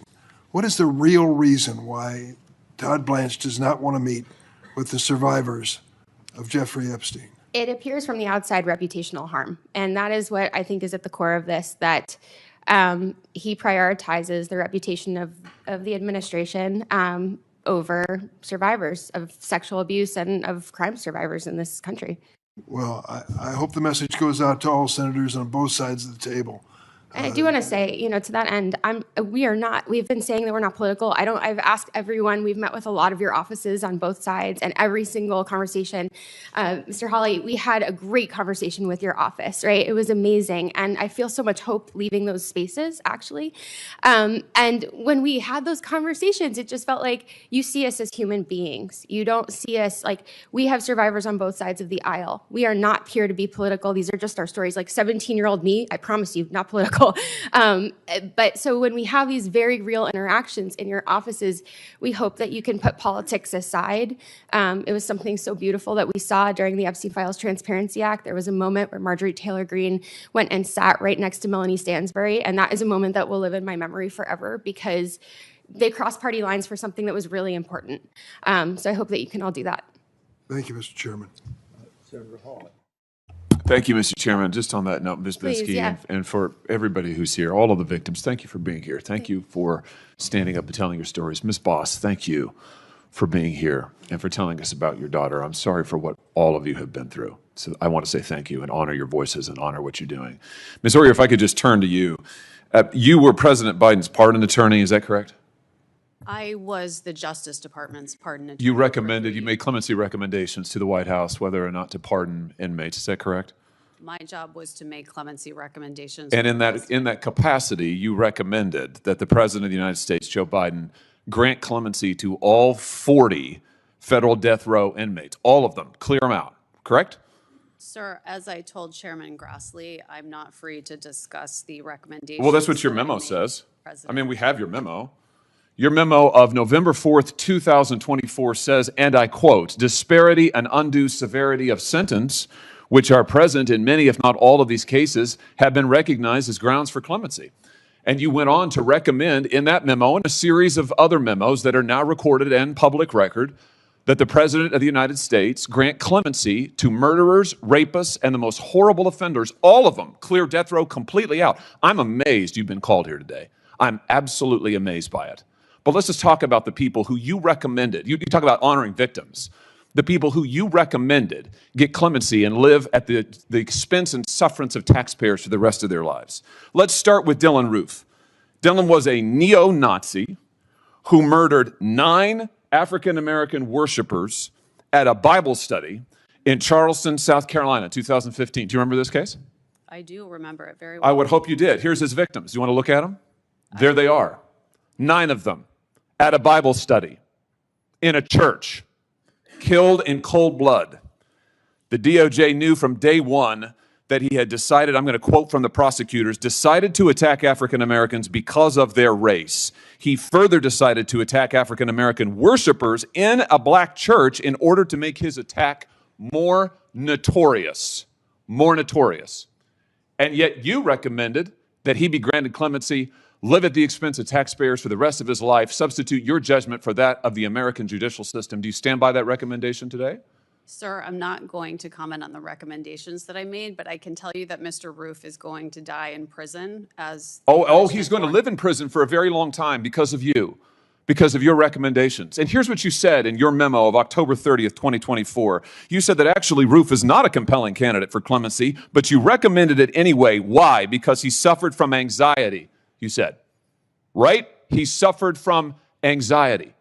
Did it ever occur to you that maybe the family of his victims might suffer a little bit of anxiety because he marched into their church and murdered them in cold blood because he was an incredible racist and he wanted to get on TV? Sir. Do you regret it? I'm not going to comment on the Do recommendations you regret it? that I made to the president. Let's talk about Robert Bowers, a man who regularly spewed such vile hatred of Jews. It's unlike anything I've ever seen. He barged into a Pittsburgh synagogue in 2018 and he shot everybody he could find, killing 11 innocent people who were there to worship. A federal jury in Pittsburgh unanimously recommended the death sentence after finding him guilty on 63 counts. Here they are. They're his victims. Take a good look. You recommended clemency for this person who went in and killed these people just because they're Jews. The other guy killed people just because they're black. This guy killed people just because they're Jews. A jury recommended that he be sentenced to death, and you substituted your judgment for theirs, and now he's going to live. Are you proud of that? Sir, what I am proud of is the fact that I took my job as pardon attorney extremely seriously. Apparently not seriously enough. You certainly didn't take the victims seriously. Then there's Jorge Avila Torres, who wasn't just a murderer. He was a serial killer and a rapist. Sir, Here is who he assaulted and killed. He sexually assaulted and killed 8-year-old Laura Hobbs and 9-year-old Crystal Tobias in a Chicago suburb in 2005. And then 4 years after that, he committed another murder. He slaughtered a fellow service member, Navy Petty Officer Amanda Snell, in 2009 while she was in her barracks. That's what he did. And you recommended clemency for this individual, and now he'll live his life at the expense of taxpayers because you substituted your judgment for that of the American judicial system, jury, judges, the whole lot, and yet you're here to tell us that you're somehow a victim I don't think so, Ms. Oyer. I think your judgment is astoundingly terrible. I'm amazed that this side of the aisle has called you. And I just ask my friends on this side of the aisle, do you agree with this? Is this what you want? Do you want these people to be pardoned and live at the expense of taxpayers for their whole lives? Do you want to excuse the murders of African-American churchgoers? Do you want to excuse the murders of Jews in their synagogues? Do you want to excuse the murders of these children? Because that's what she did, and now she's online hawking products to try to make money off of it. I see you've got your own website where you put your face on baseball caps and mugs, thelawyeroyer.com. You're trying to make money on this? Sir, This is unbelievable, Ms. Oyer, and yet you say you're a victim? These are the victims, and you helped victimize them. And what you're doing is wrong. I hope every member on this side of the aisle will repudiate what you have done and what you stand for. Thank you, Mr. Chairman. Sir, I assume that your questions directed at me were rhetorical and that you're giving They're not a speech. rhetorical at all. I asked you to respond, and you said you wouldn't. So what I did is I read to you what you have said. I quoted verbatim, and I'm happy to keep doing it. In fact, I'd ask now, Mr. Chairman, that this report, Restoring and Strengthening the Federal Death Penalty Report, be entered into the record. It contains information regarding Ms. Oyer, her recommendations, and the track record of all of it. The written records are here. I ask to be entered into the record.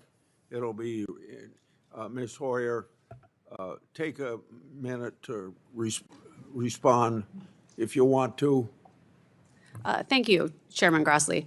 I, under President Biden, just like under President Trump, had a job to do, which was to make recommendations to the president about how to best accomplish their clemency objectives. I put the utmost effort into doing that in a way that was consistent with the interests of the justice system and all of its stakeholders, which includes crime victims, as well as defendants, as well as family members, as well as judges, as well as prosecutors, all criminal justice system stakeholders. The process that I presided over was one that was beyond reproach. What's happening now with clemency is an absolute disgrace, and I'm sorry that I can't answer the questions about the specific recommendations in this public setting, but I would be glad to meet with any members of this committee who have concerns privately to discuss to the extent I can what your Privately, concerns why don't you are. meet with the victims' families? Here's the disgrace. Senator Whitehouse. Thank you, Chairman. Mr. Ashcroft, welcome back to the Senate. You knew Jim Comey? Pardon me. Yes, indeed, I did. You trusted him? He was the Deputy Attorney General as well as the U.S. Attorney for the Southern District of New York. You trusted him with the top job in your department? I asked him to help administer justice at the Department of Justice. Yeah. You respected him? Yes, I did. Do you have, can you vouch for this department's prosecution of him for lying to Congress or for the process that was performed? I'm not in a position, I don't know all the facts. I'm not in a position to comment on pending investigations or prosecutions. Can you vouch for this department's prosecution of him for posting a picture of the numbers 8647 or the process that led to that? My response would certainly have to be the same as it is for any prosecution. I'm not a part of the department now. I'm not fully informed of its factual basis or for the considerations it's made in bringing prosecutions. What are your views today of Mr. Comey's character and merits? I'm not going to start to discuss the character and merits of individuals, especially those who are standing in a position of responding to charges from the Justice Department. I can respond to what I believed during the time I served as Attorney General and when he served with me, and his service to me and I believe to the United States at that time was commendable and honorable. What is OPR in the Department of Justice? I believe it's Office of Professional Responsibility. Yeah, and what is its role? its role is to encourage individuals in the department to act in compliance with and in conformity with the rules of ethics and responsibility. And did you respect the role of the Office of Professional Responsibility when you were Attorney General? I certainly did. I hope that they would advise me properly to keep me out of trouble. If the Office of Professional Responsibility were functionally disabled by an administration in the Department of Justice, what message would that send to the line prosecutors? I'm not in a position to comment on a hypothetical of disabling. And when you say functionally disabled, I think that requires an assumption of what does functionally disabled mean. I personally, it's a hypothetical to which I just am unable to respond. But you do agree that OPR does an important job and has an important role and is important to the Department of Justice in the performance of its duties? I certainly respected the department's operation, including OPR, at the time of my opportunity to serve as Attorney General of the United States. While you were Attorney General, were there procedures that took place when judicial findings of prosecutorial misconduct or dishonesty occurred?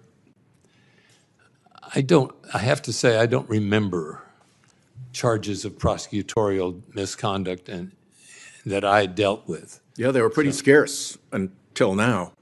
It was pretty unusual to have judges say that arguments were made in bad faith, that arguments were made as pretexts, that arguments were disingenuous, that arguments were shoddy or terrible, that the department was losing or sacrificing its credibility, that the department was disrespecting orders of the court, that the department had lied or was engaged in sham, that there was willful and intentional noncompliance or willful disregard of court orders, that department lawyers were contemptuous or that their behavior and arguments were unconscionable.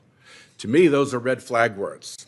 I was a United States attorney, and if my federal court had used those words about my line attorneys, there would have been some follow-up.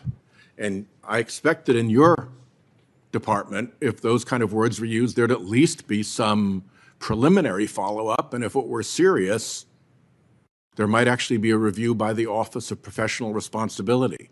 Does that sound like what likely would have happened during your day?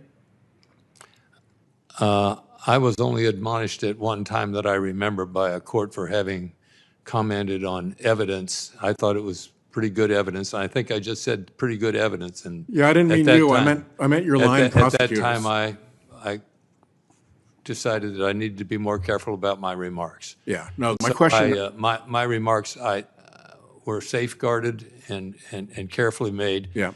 And frankly, I might add more carefully made than the remarks of some of the judicial officers who have been, who while very concerned about the Justice Department, seem to be willing to themselves engage in political considerations, which I didn't think were appropriate for the judiciary. So maybe there's a problem that's broader than we would otherwise recognize. Well, you've changed the topic a little bit to your own comments and the response to that, which is fine. I appreciate that you've said that.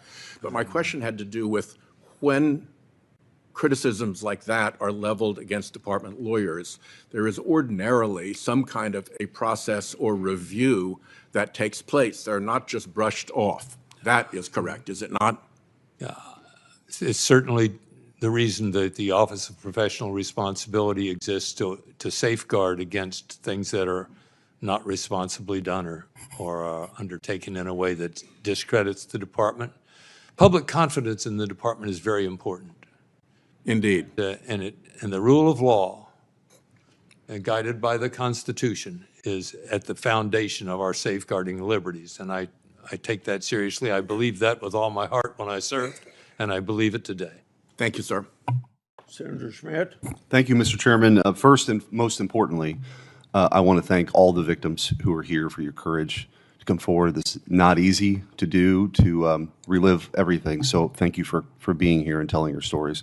Ms. Oyer, I want to turn to you. You were Biden's pardon attorney, and I want to make sure I'm clear. Your testimony here today is that you were fired because you wouldn't recommend restoring Mel Gibson's gun rights. Is that right?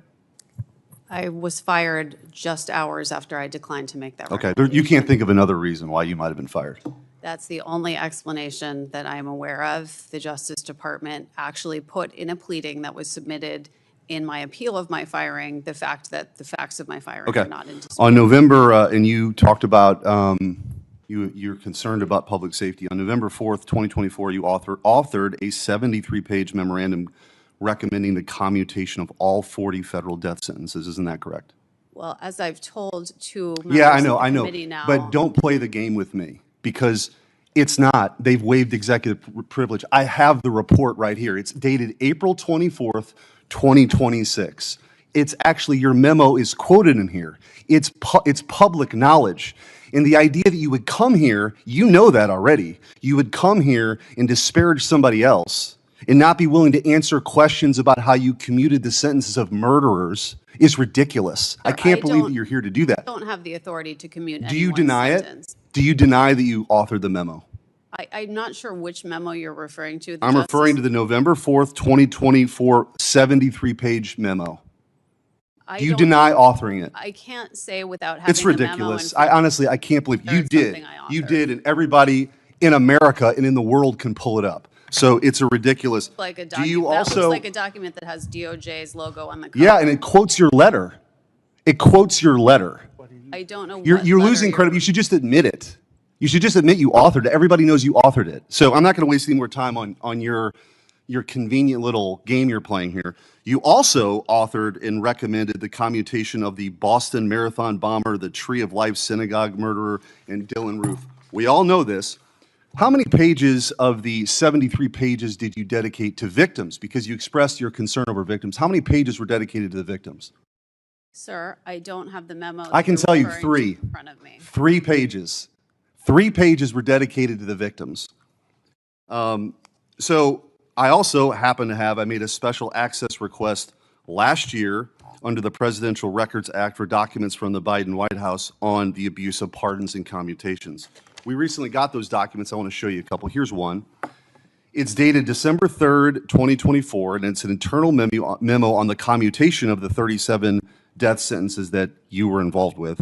The memorandum states that the White House worked with reporters to, quote, ensure positive coverage.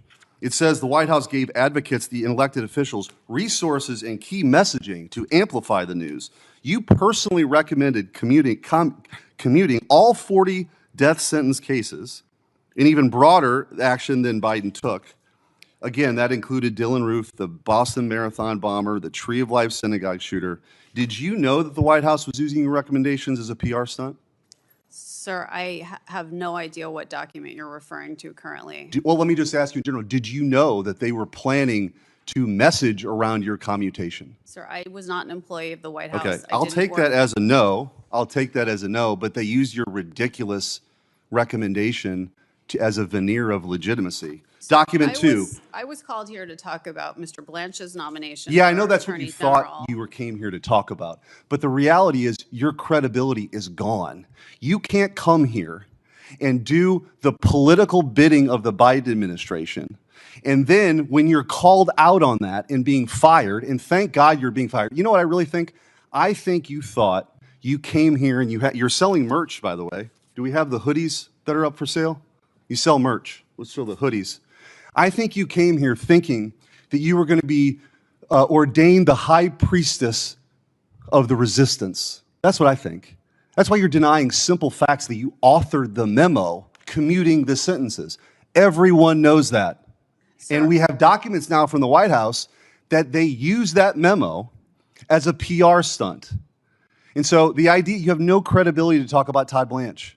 You have none. You've come here, you deny basic facts, you recommended the commutation of murderers. You gave no quarter at all or any time to the victims of these brutal murders. So again, I can't believe you've been called here by the other side, but I'm glad we've had an opportunity to expose your hypocrisy. Thank you, Mr. Chairman. Senator Hirano. Thank you, Mr. Chairman. I thank all the witnesses for being here.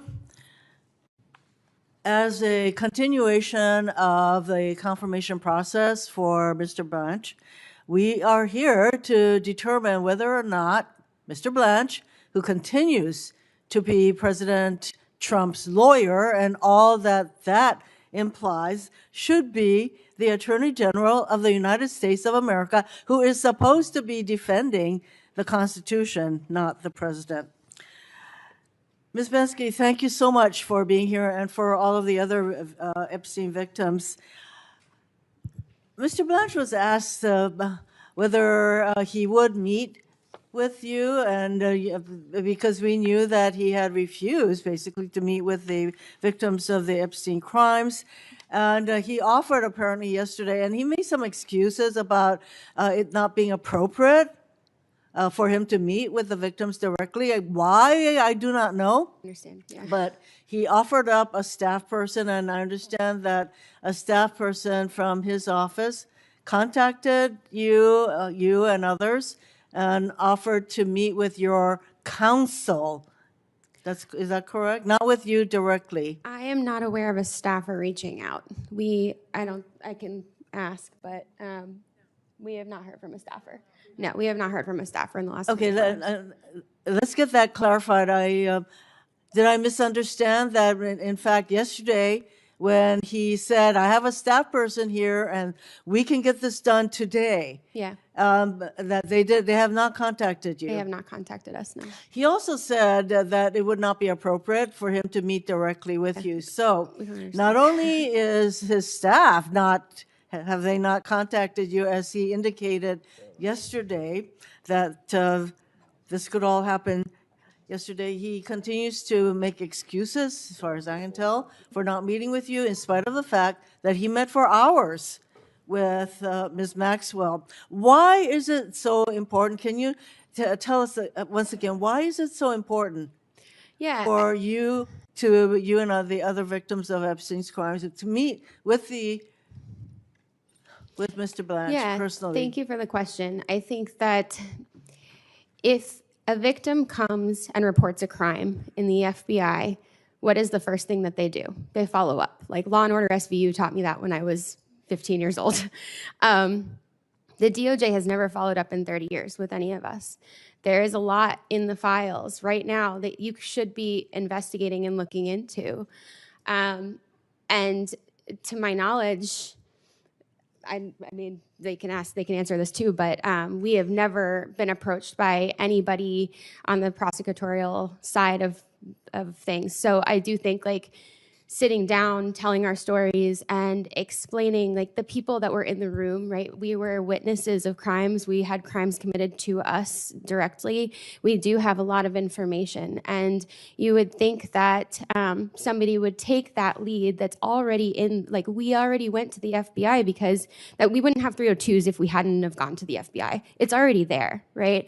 So the following up of those 302s, and then once it's supposed to be handled by the Department of Justice, why aren't we hearing from prosecutors? This case was never handled correctly from the beginning. And he also made some excuses as to why personal information was not redacted in exposing many of you, including you. And I think something that stood out yesterday was that he had said that immediately when things were misredacted, that they were taken down and they fixed them, and within 24 hours they were put back up. That is entirely not true. There are still things that need to be redacted, and there's still survivor information in there even today, from my awareness. My information just came down in April, and that was after begging.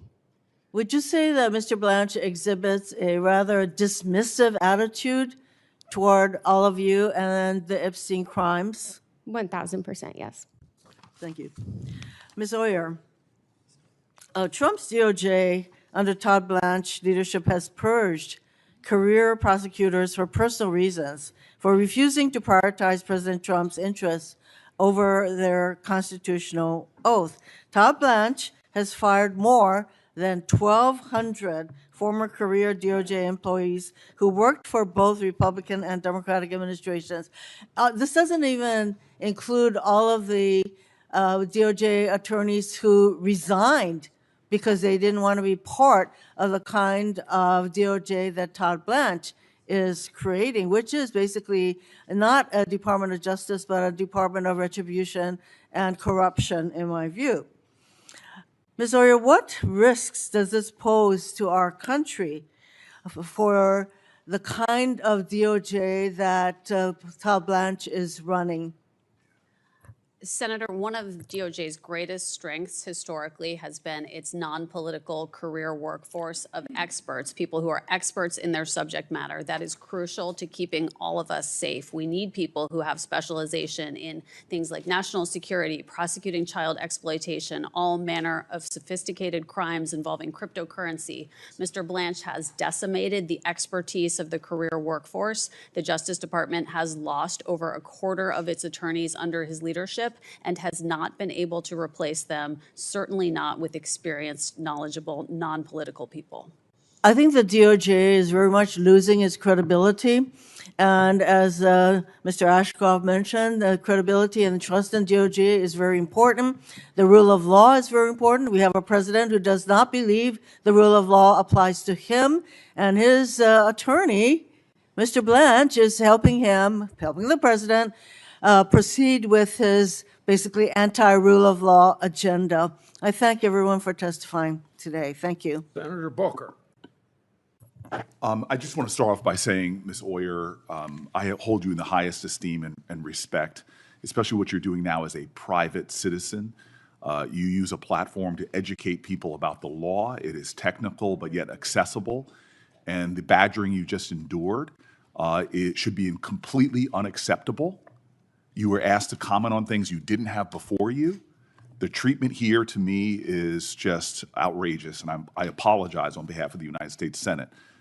This idea that as a private citizen you can't sell things is insulting to me when we have Kash Patel, our sitting FBI director, selling merch on his site, when you have a president of the United States hawking the Bible, and yet you as a private citizen who has a platform to inform people about the law, how dare we make such an accusation when the mockery of justice, the exploitation and the grifting off of their offices has never received criticism from that side of the aisle. And yet they want to demean you as a private citizen for engaging in commerce. That's ridiculous. In addition to the fact that you were a career public servant for your entire life, you were a public defender, underpaid, overworked, not for a year, not for 5 years, but for years. The dignity and the service you have brought, no matter whether we disagree with your politics or not, should merit the praise of every single senator here. So I apologize for what you endured. I thank you for the service you've given to this country. And on matters of horrible killings, horrific acts, these are complicated matters. I hold here, and I'll submit this for the record, people who were victims, families, survivors, who wrote letters to the President of the United States asking not to have the death penalty put there. And I understand there's differing views, but you are put in those complicated decisions to write career memos for the president to make decisions about who's pardoned and not. And so I am sorry. What I witnessed, I came late to the hearing, was just unacceptable to me. And I am grateful, as somebody that follows you, that reposts your content, I am grateful that you're here. Thank you. I want to say, I didn't hear that on the microphone. Senators enjoy praise. So what did you say? Thank you, sir. Thank you very much. I appreciate that. I appreciate that. I just want to say, before serving as a partner attorney, I pointed out that you were a federal public defender with clients in the Bureau of Prisons. Was it customary process for transferring a Bureau of prisoner from a low security prison to a minimum security camp? Was that standard practice? That was unheard of. Unheard of. It's against BOP policies. What role does the Deputy Attorney General usually play in that process? Usually, the Deputy Attorney General would have no role in designating or transferring inmates. No role whatsoever, yet the Todd Blanche went directly and met with him. Are you aware of any person serving time for child sex trafficking like Ghislaine Maxwell being transferred from a low-security prison facility to a minimum security camp? I have never heard of that. It would be an egregious violation of the Department of Justice's own rules. Ms. Banksky, how do you feel knowing that the Deputy Attorney, Todd Blanche, went to meet with her for 2 days and then gave her a cushy transfer while he would not meet with you and then lied to this committee yesterday saying he was barred by the law, which a first-year law student can know the difference of? How did that make you feel? It's devastating for survivors, and I'd like to add to that that Annie Farmer, a victim and survivor who testified in Ghislaine Maxwell's hearing, actually wrote a letter to Todd Blanche immediately after that and requested a meeting with him regarding the move and the transfer, and she's never heard anything back at all. It is insulting to heap upon survivors the indignities that he has by not even meeting with you, yet he transferred a sex offender to a cushy camp against BOP policies. It sounds like she got a sweetheart deal while he released your personal information, your address, phone numbers, images, and yet he seems to be favoring the victimizer and not the survivors. I'm out of time, and it's honorable to see Mr. Ashcroft here, sir. I know you. I know your record. We may have disagreed on policies, but I also know you would never, when you were reviewing a merger, you would never go out to dinner with the parties of that merger. It would be unacceptable for a person that is supervising a matter to attend a social event with those people before your lawyers. It's about ethics. It's about the appearance of impropriety. It's about following the law. This nominee has not followed the ethics laws, has not followed the urgencies for avoiding the appearance of improprieties, has broken a bipartisan law passed by Congress, has demeaned and degraded survivors of sexual violence, and has shielded the president by some kind of deal we know nothing about that allowed her now to be transferred to some cushy camp that has never been done before with sex offenders. This man should not be in this office. I cannot believe we're going through this farce when his record alone should make him disqualified, not to be the Attorney General, but for even being employed by the federal government. Thank you. Senator Welch. Thank you very much. First of all, Ms. Boss, thank you so much.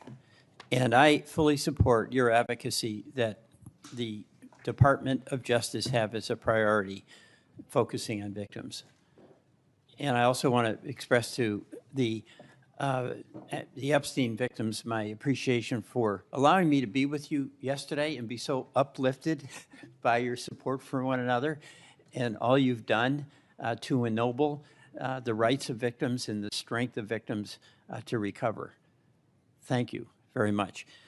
Mr. Ashcroft, I wanted to first of all say we seem to have a problem in Missouri with the attorney generals not being able to keep their job. They all end up in the U.S. Senate. You started quite a trend with Mr. Hawley and Mr. Schmidt. Well, in all deference, it should be remembered that a very important member of the Senate named Jack Danforth That's right. had previously served as Attorney General of Missouri. So myself excluded, I have been privileged to be in a line of individuals that I believe have rendered very significant and valuable service to this nation. Well, I think you, thank you, and I agree with that. And I think, first of all, I want to express to you how much I've admired your career. And I think that being an Attorney General is probably the most difficult cabinet position. And one of the things that's required is that you give advice to the President, and it may be advice he doesn't want to hear. And, you know, I remember March of 2004 when you were recovering from an illness, and Mr. Comey was the acting Attorney General. And the President's counsel came to your hospital room and wanted you to sign off on a security law that Mr. Comey, in his opinion, thought was not legal. And you said that was Mr. Comey's decision because he was the acting Attorney General. Is that right? I believe that the the written reports, it's been in novels and other things, and I have no reason to contest what they've said. Right. I was in bed with a morphine pump in one Right. hand. I was in what you call, what do they call this, intensive care.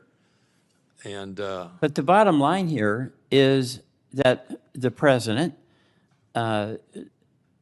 wanted an answer to permit him to proceed, but it was the opinion of Mr. Comey at that time that that was not legal. And this raises really what I think is the heart of what is so challenging to be Attorney General. The President is the executive, you serve in his cabinet, but there are times when an Attorney General has to say no. Is that correct? No attorney ever is a good attorney who doesn't tell his client the truth.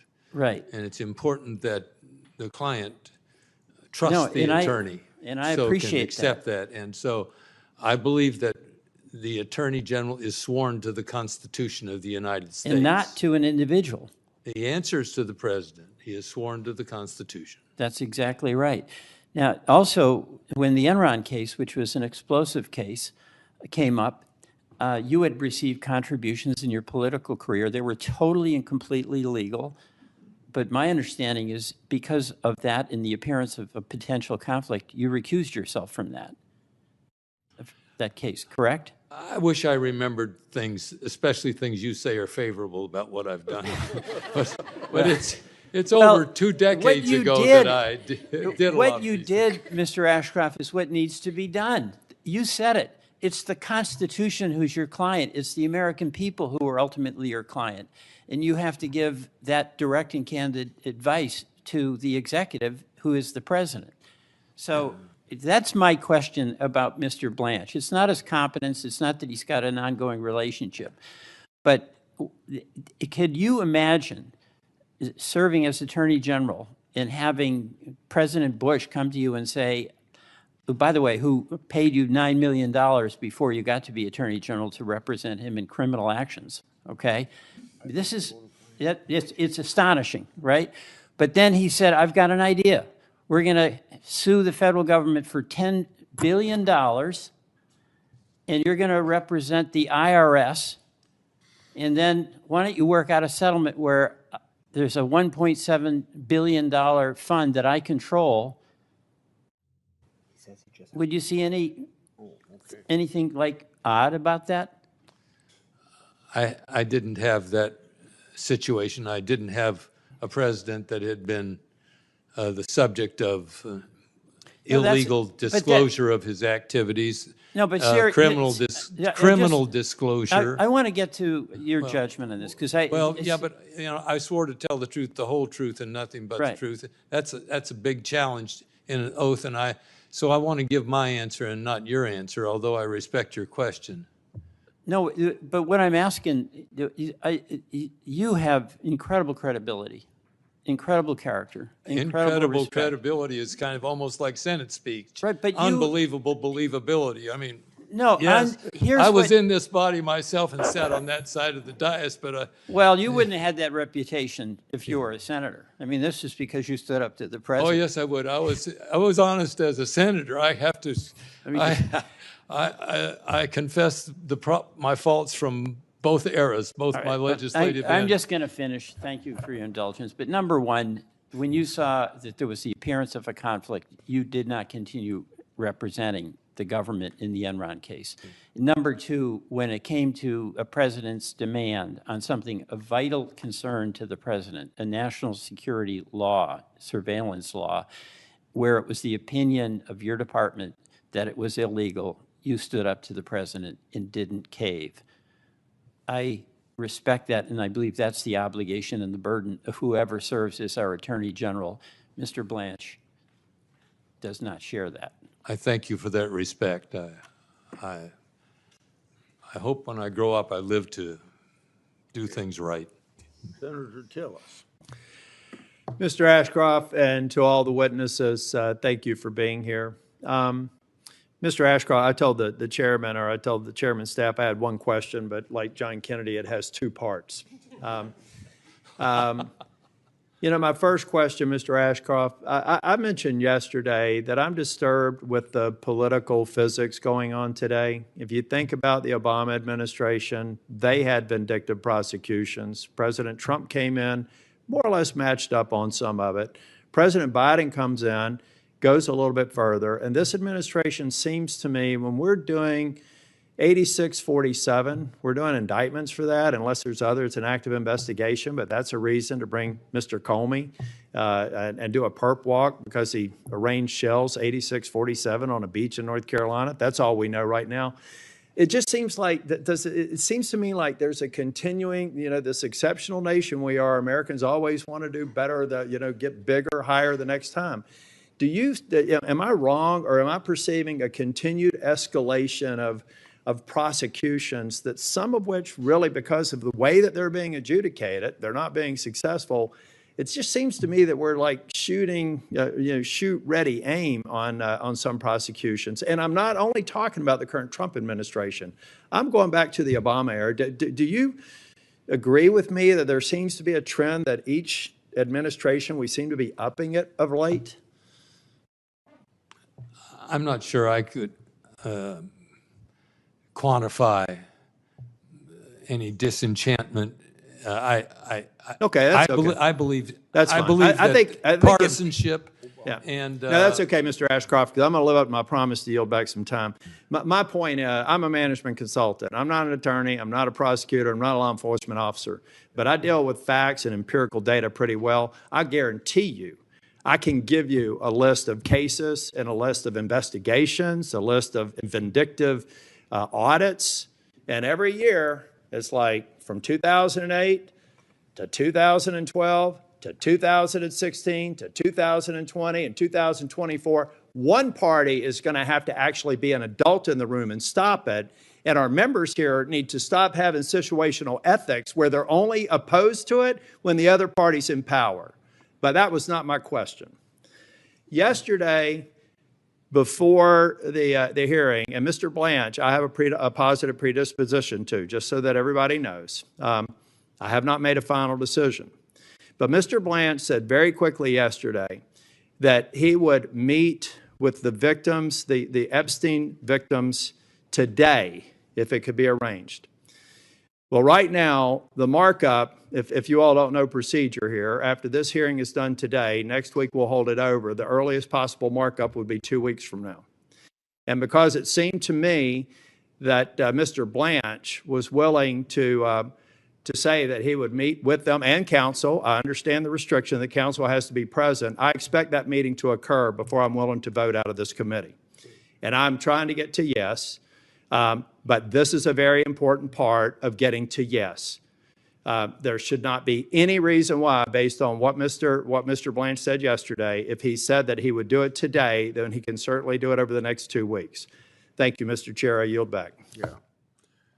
Talking about what you said, what advice or how political Attorney General office is, I remember that Holder said he was a wingman for President Obama. That's exactly right, Mr. Chair. And anybody who comes up here and steps up on their pulpit, and then all of a sudden I can go back and see of record the absolute silence of Democrats when Biden and Obama did the same thing. I'd love to see a Democrat who has taken the position that I have with an administration that shares my jersey, because that's the only way this nonsense stops. Senator Schiff. Thank you, Mr. Chairman. Mr. Adler, thank you for being here and for your many years of service. Ms. Oyer, likewise, thank you for your courage at the Justice Department and for your willingness to speak out.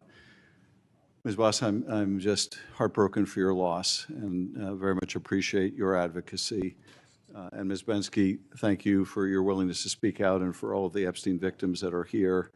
I'm glad the Attorney General finally acknowledged that he could meet with you. I was perplexed when he said somehow that he was prohibited. That's simply not the law. And I hope that meeting takes place. Mr. Ashcroft, thank you for your service. I wanted to ask you about some remarks the Attorney General made when he said that he thought the president, he was asked about the president targeting his political opponents and enemies for prosecution. And I don't subscribe to what I think is a false equivalence. We've never seen a president behave this way, where he openly and privately calls on the Attorney General to prosecute his enemies. And I want to ask you about that, Mr. Ashcroft, because Mr. Blanche has said that he believes the president has both the right and the duty to use the Justice Department to go after his enemies. Do you subscribe to that view?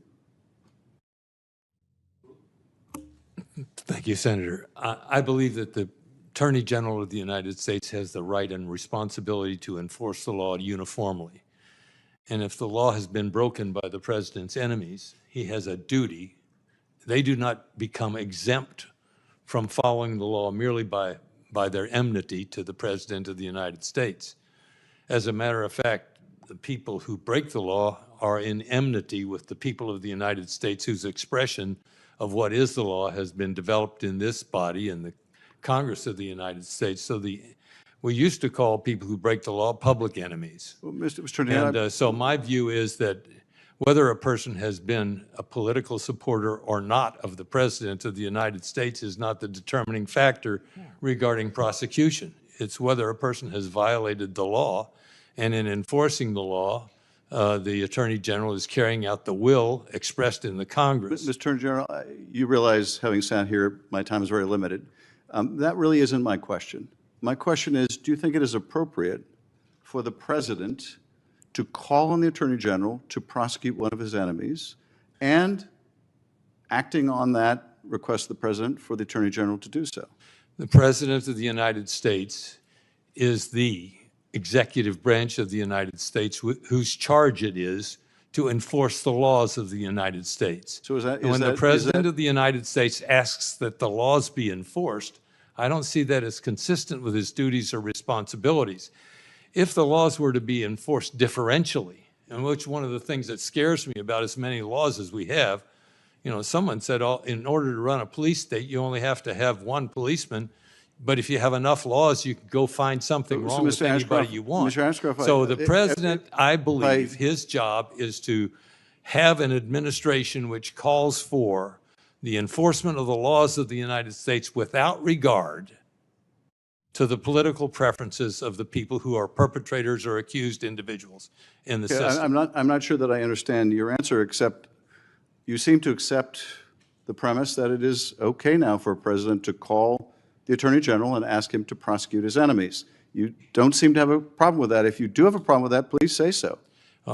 I believe the president needs to be an advocate of strong law enforcement. Okay, that is, and Mr. that Ashcroft, includes enemies enemies of his. with respect, Mr. Attorney General. If an enemy of the president goes out and conducts a violent crime, it's nothing wrong with the president calling the Attorney General and saying, I hope you do something about this violent crime. And if the president's enemy takes a photo of seashells, you think it's appropriate to prosecute them? If senators make a video stating the plain law and Constitution that you can disobey an illegal order, you think it's okay for the president or others to call on them to be prosecuted? I don't think so. I don't think so. And I don't think you would have done that as Attorney General. I hope you wouldn't have. If you would have, you were not the Attorney General I thought you were. I don't think it's appropriate for this Attorney General or any other. And I don't remember seeing, notwithstanding the false equivalence I hear expressed so many times from my colleagues in this committee, I don't remember any Democratic president calling the Attorney General and saying, you need to prosecute him, and you need to prosecute her, and you need to prosecute them, and you need to go after this organization. We have never seen that before or anything like it. Anything like it.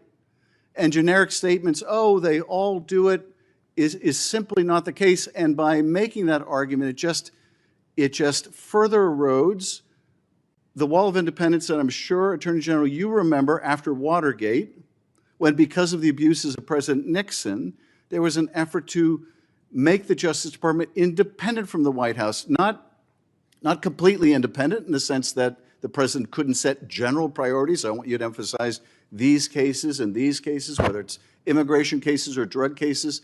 That was always appropriate. But what has never been appropriate, and particularly so after Watergate, was for the Attorney General of the United States to break that wall and call on his Attorney General to prosecute his enemies. And I would say even without any basis to do so. And this Justice Department has been willing to do so and has gone before grand juries, and we have never, I think, seen the likes of this either in these high-profile cases where the grand jurors, in some cases to a person, have refused an indictment. How often did you have that happen to you, Mr. Attorney? Last question I'll ask you. How often, Mr. Attorney General, did you seek an indictment as a prosecutor and have not a single grand juror vote to indict?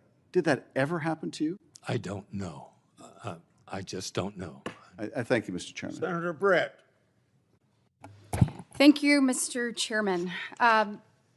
Appreciate all of you being here today, witnesses taking your time to be in front of us. Before I start, I want to say thank you to Attorney General Ashcroft for being here today and your service to our country, both as Attorney General and as a United States Senator.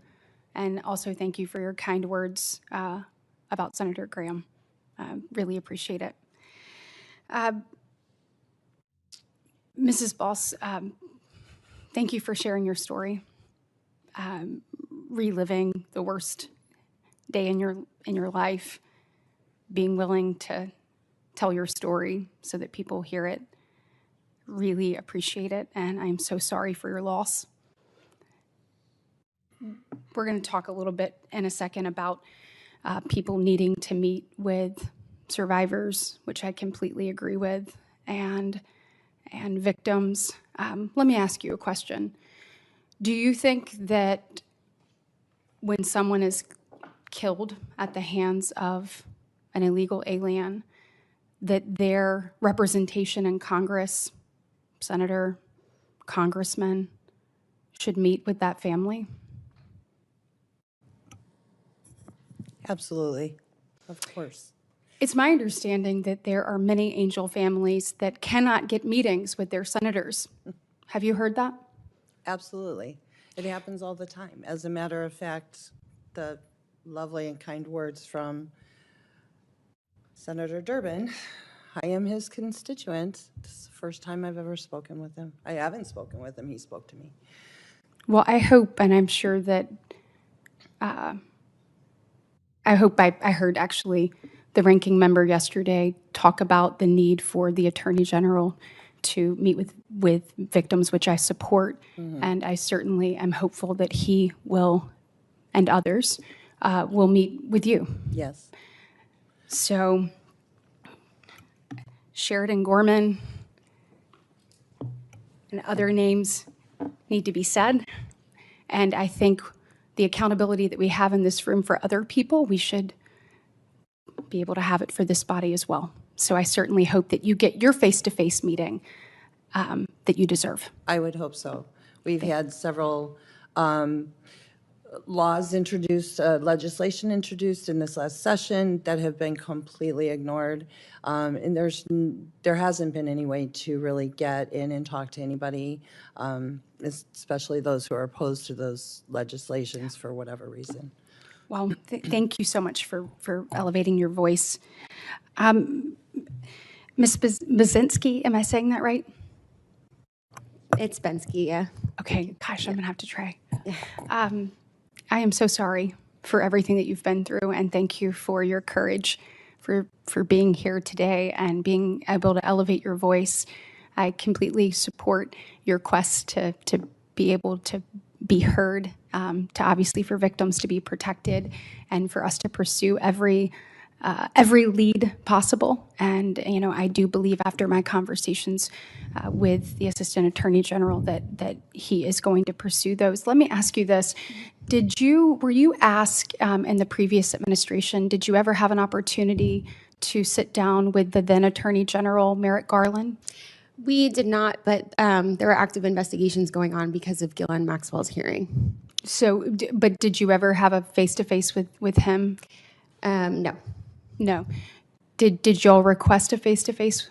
This was before a time that I was comfortable coming forward. It was just this last September that a group of us felt like we had met each other. And a huge part of this has been finding the collective voice of a sisterhood and understanding that we weren't isolated in these experiences. Absolutely. And let me ask you this. Did you, was there ever, because I know that my colleague, Senator Blackburn, really wanted to make sure that you all had an opportunity to tell your story. Are you aware of any Senate hearings that were held under the previous administration that tried to I don't personally bring have light that to this information because, again, I just came forward really in September. Well, thank you for coming forward. Thank you. Thank you so much. Mrs. Oyer, obviously, are you cutting people off right on time today? What? Are you cutting people off right on time today, or are people getting to go way over? I've been too liberal, but go ahead. Okay, all right. Go Well, ahead just- and ask one more question. Just let me ask one more question, please, sir. I appreciate it. After you were fired from DOJ, you had an independent media company and a Substack platform, and you had the Lawyer Aura brand name and the hoodies that said hardwired to stand up to bullies. I'm wondering, it's my understanding that as a pardon attorney during the Biden administration, you recommended actual commutations for Daniel Troyer and Ricardo Sanchez Jr., who were sentenced to death in 2009 after executing a family of 4 on the side of a highway. Is that true? Ma'am, I think you were not in the room when several of your colleagues asked me about those Yeah, recommendations. but this is my turn to ask a question. So is that What true? I said then remains, which is that I'm not able to talk about the clemency advice that I provided to the White House because Okay. of Well, the executive- victims included a 4-year-old and a 3-year-old boy who died while cradled in the arms of their mother, who was trying to shield them. Those 2 little boys were shot 10 times, and their mother was shot 11 times, and their father was shot 5 times. So I appreciate the grace on getting to go over, but that doesn't sound like to me that you stand up to bullies. It sounds like to me you stand with them. Thank you. Senator Blumenthal. Thanks, Mr. Chairman. I want to thank all of you for being here.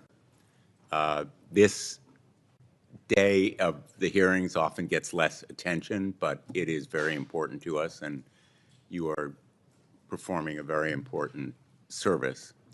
I particularly want to thank Ms. Bensky and Ms. Boss for sharing your stories and reliving a lot of the pain that you have been through. Ms. Bensky, I don't know whether you were here yesterday when I asked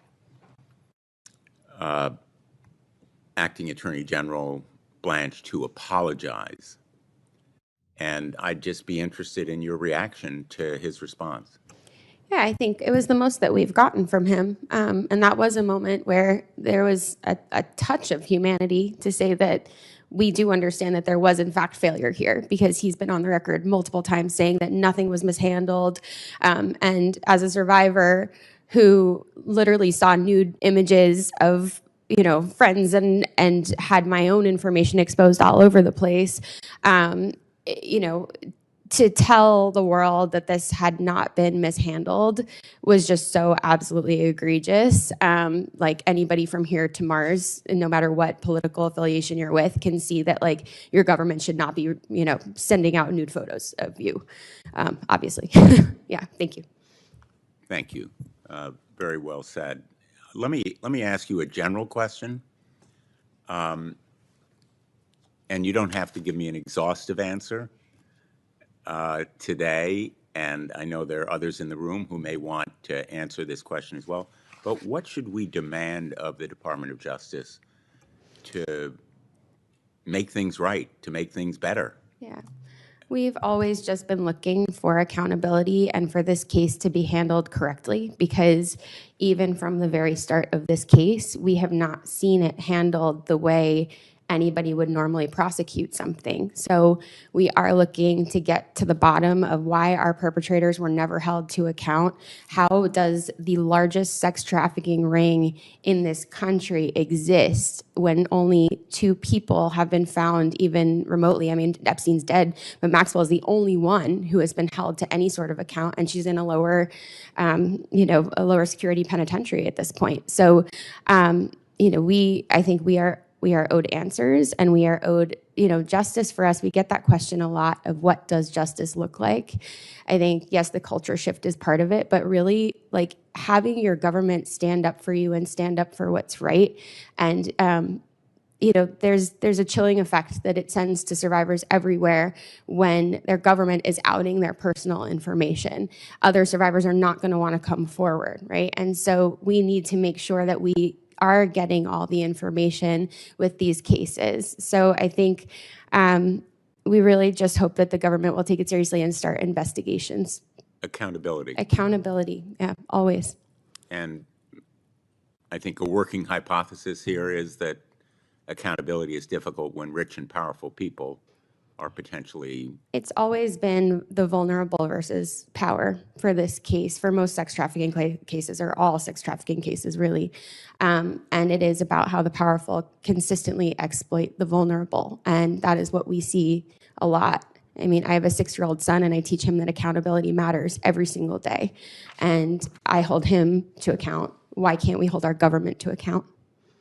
Well, I will just say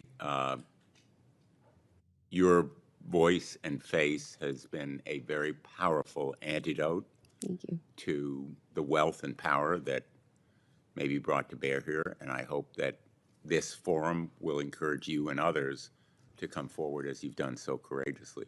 Thank you so much. Yeah, I do also want to mention that Virginia Giuffre has been monumental in all of this, and I think it would be unfair to not name her, because her deposition holds the key to quite a few things. So if you started her deposition, you can start really investigating. Thank you. Ms. Oyer, I want to ask you about the pardon that I mentioned yesterday. I asked Todd Blanche about it. David Gentili, sentenced to 7 years for a multi-million-dollar fraud scheme that involved a 7-year sentence. He served 12 days of it before he was pardoned. He boasted to his fellow inmates that he was going to pay $2.5 million to someone to get him out. Father Frank Mann told one of his parishioners that he had talked to President Trump to get David Gentili out of prison. These are facts that have been publicly reported. The investigation into the potential impropriety of this pardon was shut down, allegedly, by high officials in the Department of Justice, talking to the U.S. Attorney in the Southern District of New York, Joe Nocella. I know you're not familiar with the facts. I'm not going to ask you whether you believe that that reporting is true. Mr. Blanche never denied it. He basically said, well, it was a leak. Sometimes leaks actually involve truthful information. But the point that I think is lost here is that that pardon involved $16 million in forfeiture to innocent victims, many of them retirees who were depending on that money to survive. And he will no longer be required to do restitution. So his ill-gotten gains, some of which he may have used to pay for his clemency, so to speak, are not going to go back to the people who were cheated, his victim, as a result of that pardon and clemency. So I guess my question to you with this introduction is essentially, are victims and survivors often re-victimized by pardons that are unjust or unfair to them? And shouldn't we have them given a voice and recognize the Constitution gives the president unlimited authority? And it's one of those powers that's unchecked, rarely. But isn't there a need to give the victims a voice in this process?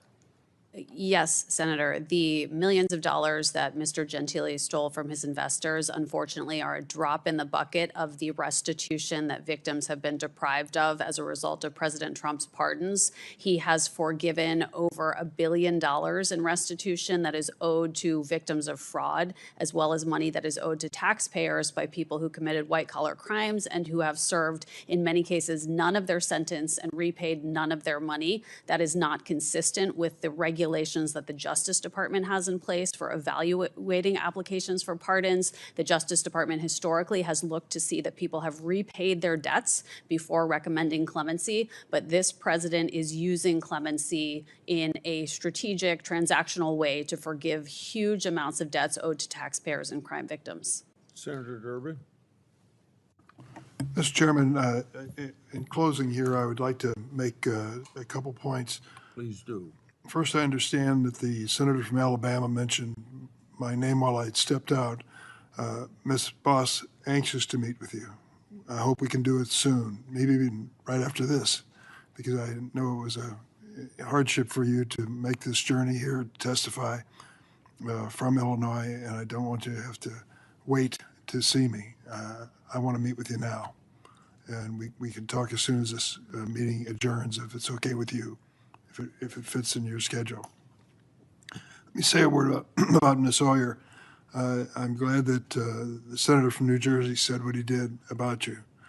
I believe the fact of the matter is that most of the things that were brought up today in this hearing about your activity related to a decision by the Biden administration as they were leaving office to turn death penalty convictions into life imprisonment instead. Is that correct? That's right, sir. That reflects, I'll say this, you don't have to comment on this. I believe that reflects President Joe Biden's opposition to the death penalty. I share that opposition. There are people in the audience who agree with me and some who vehemently disagree with me. But America is divided on this issue. I didn't have this position my entire political career, but toward the end of it, I've come to the conclusion, as Justice Blackmun did at the end of his conclusion of serving on the Supreme Court, that he no longer wants to tinker with the machinery of death. The fact of the matter is, there are clear cases where one can argue a death penalty, and there are cases which we have found were wrongly decided, and people faced a death penalty or worse until evidence and other things were discovered at the end. That is my position. That was Joe Biden's position. That's why the cases which were brought up today are so serious. And I believe that you were doing your job as a pardon attorney to advise him as to his decision. But is it not true that the final decision on the disposition of these inmates was the decision of the President of the United States? That's absolutely correct, Senator.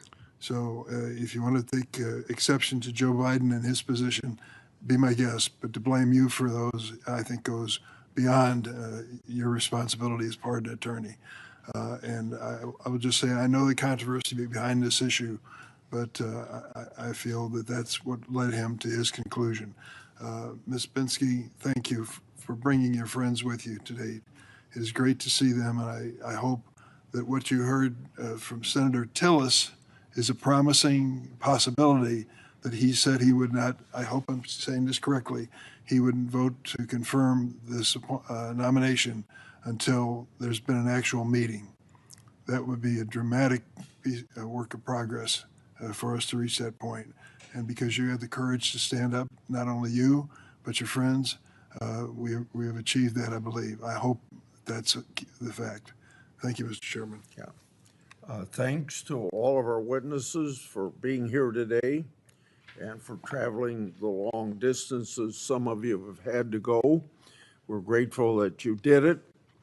For all the members of this committee, written questions to these witnesses here are due on Wednesday, July 22, this year at 5 p.m. The hearing is adjourned. Thanks, Chair. Yeah, thank you. I'm gonna go see if the Finance Committee is still meeting.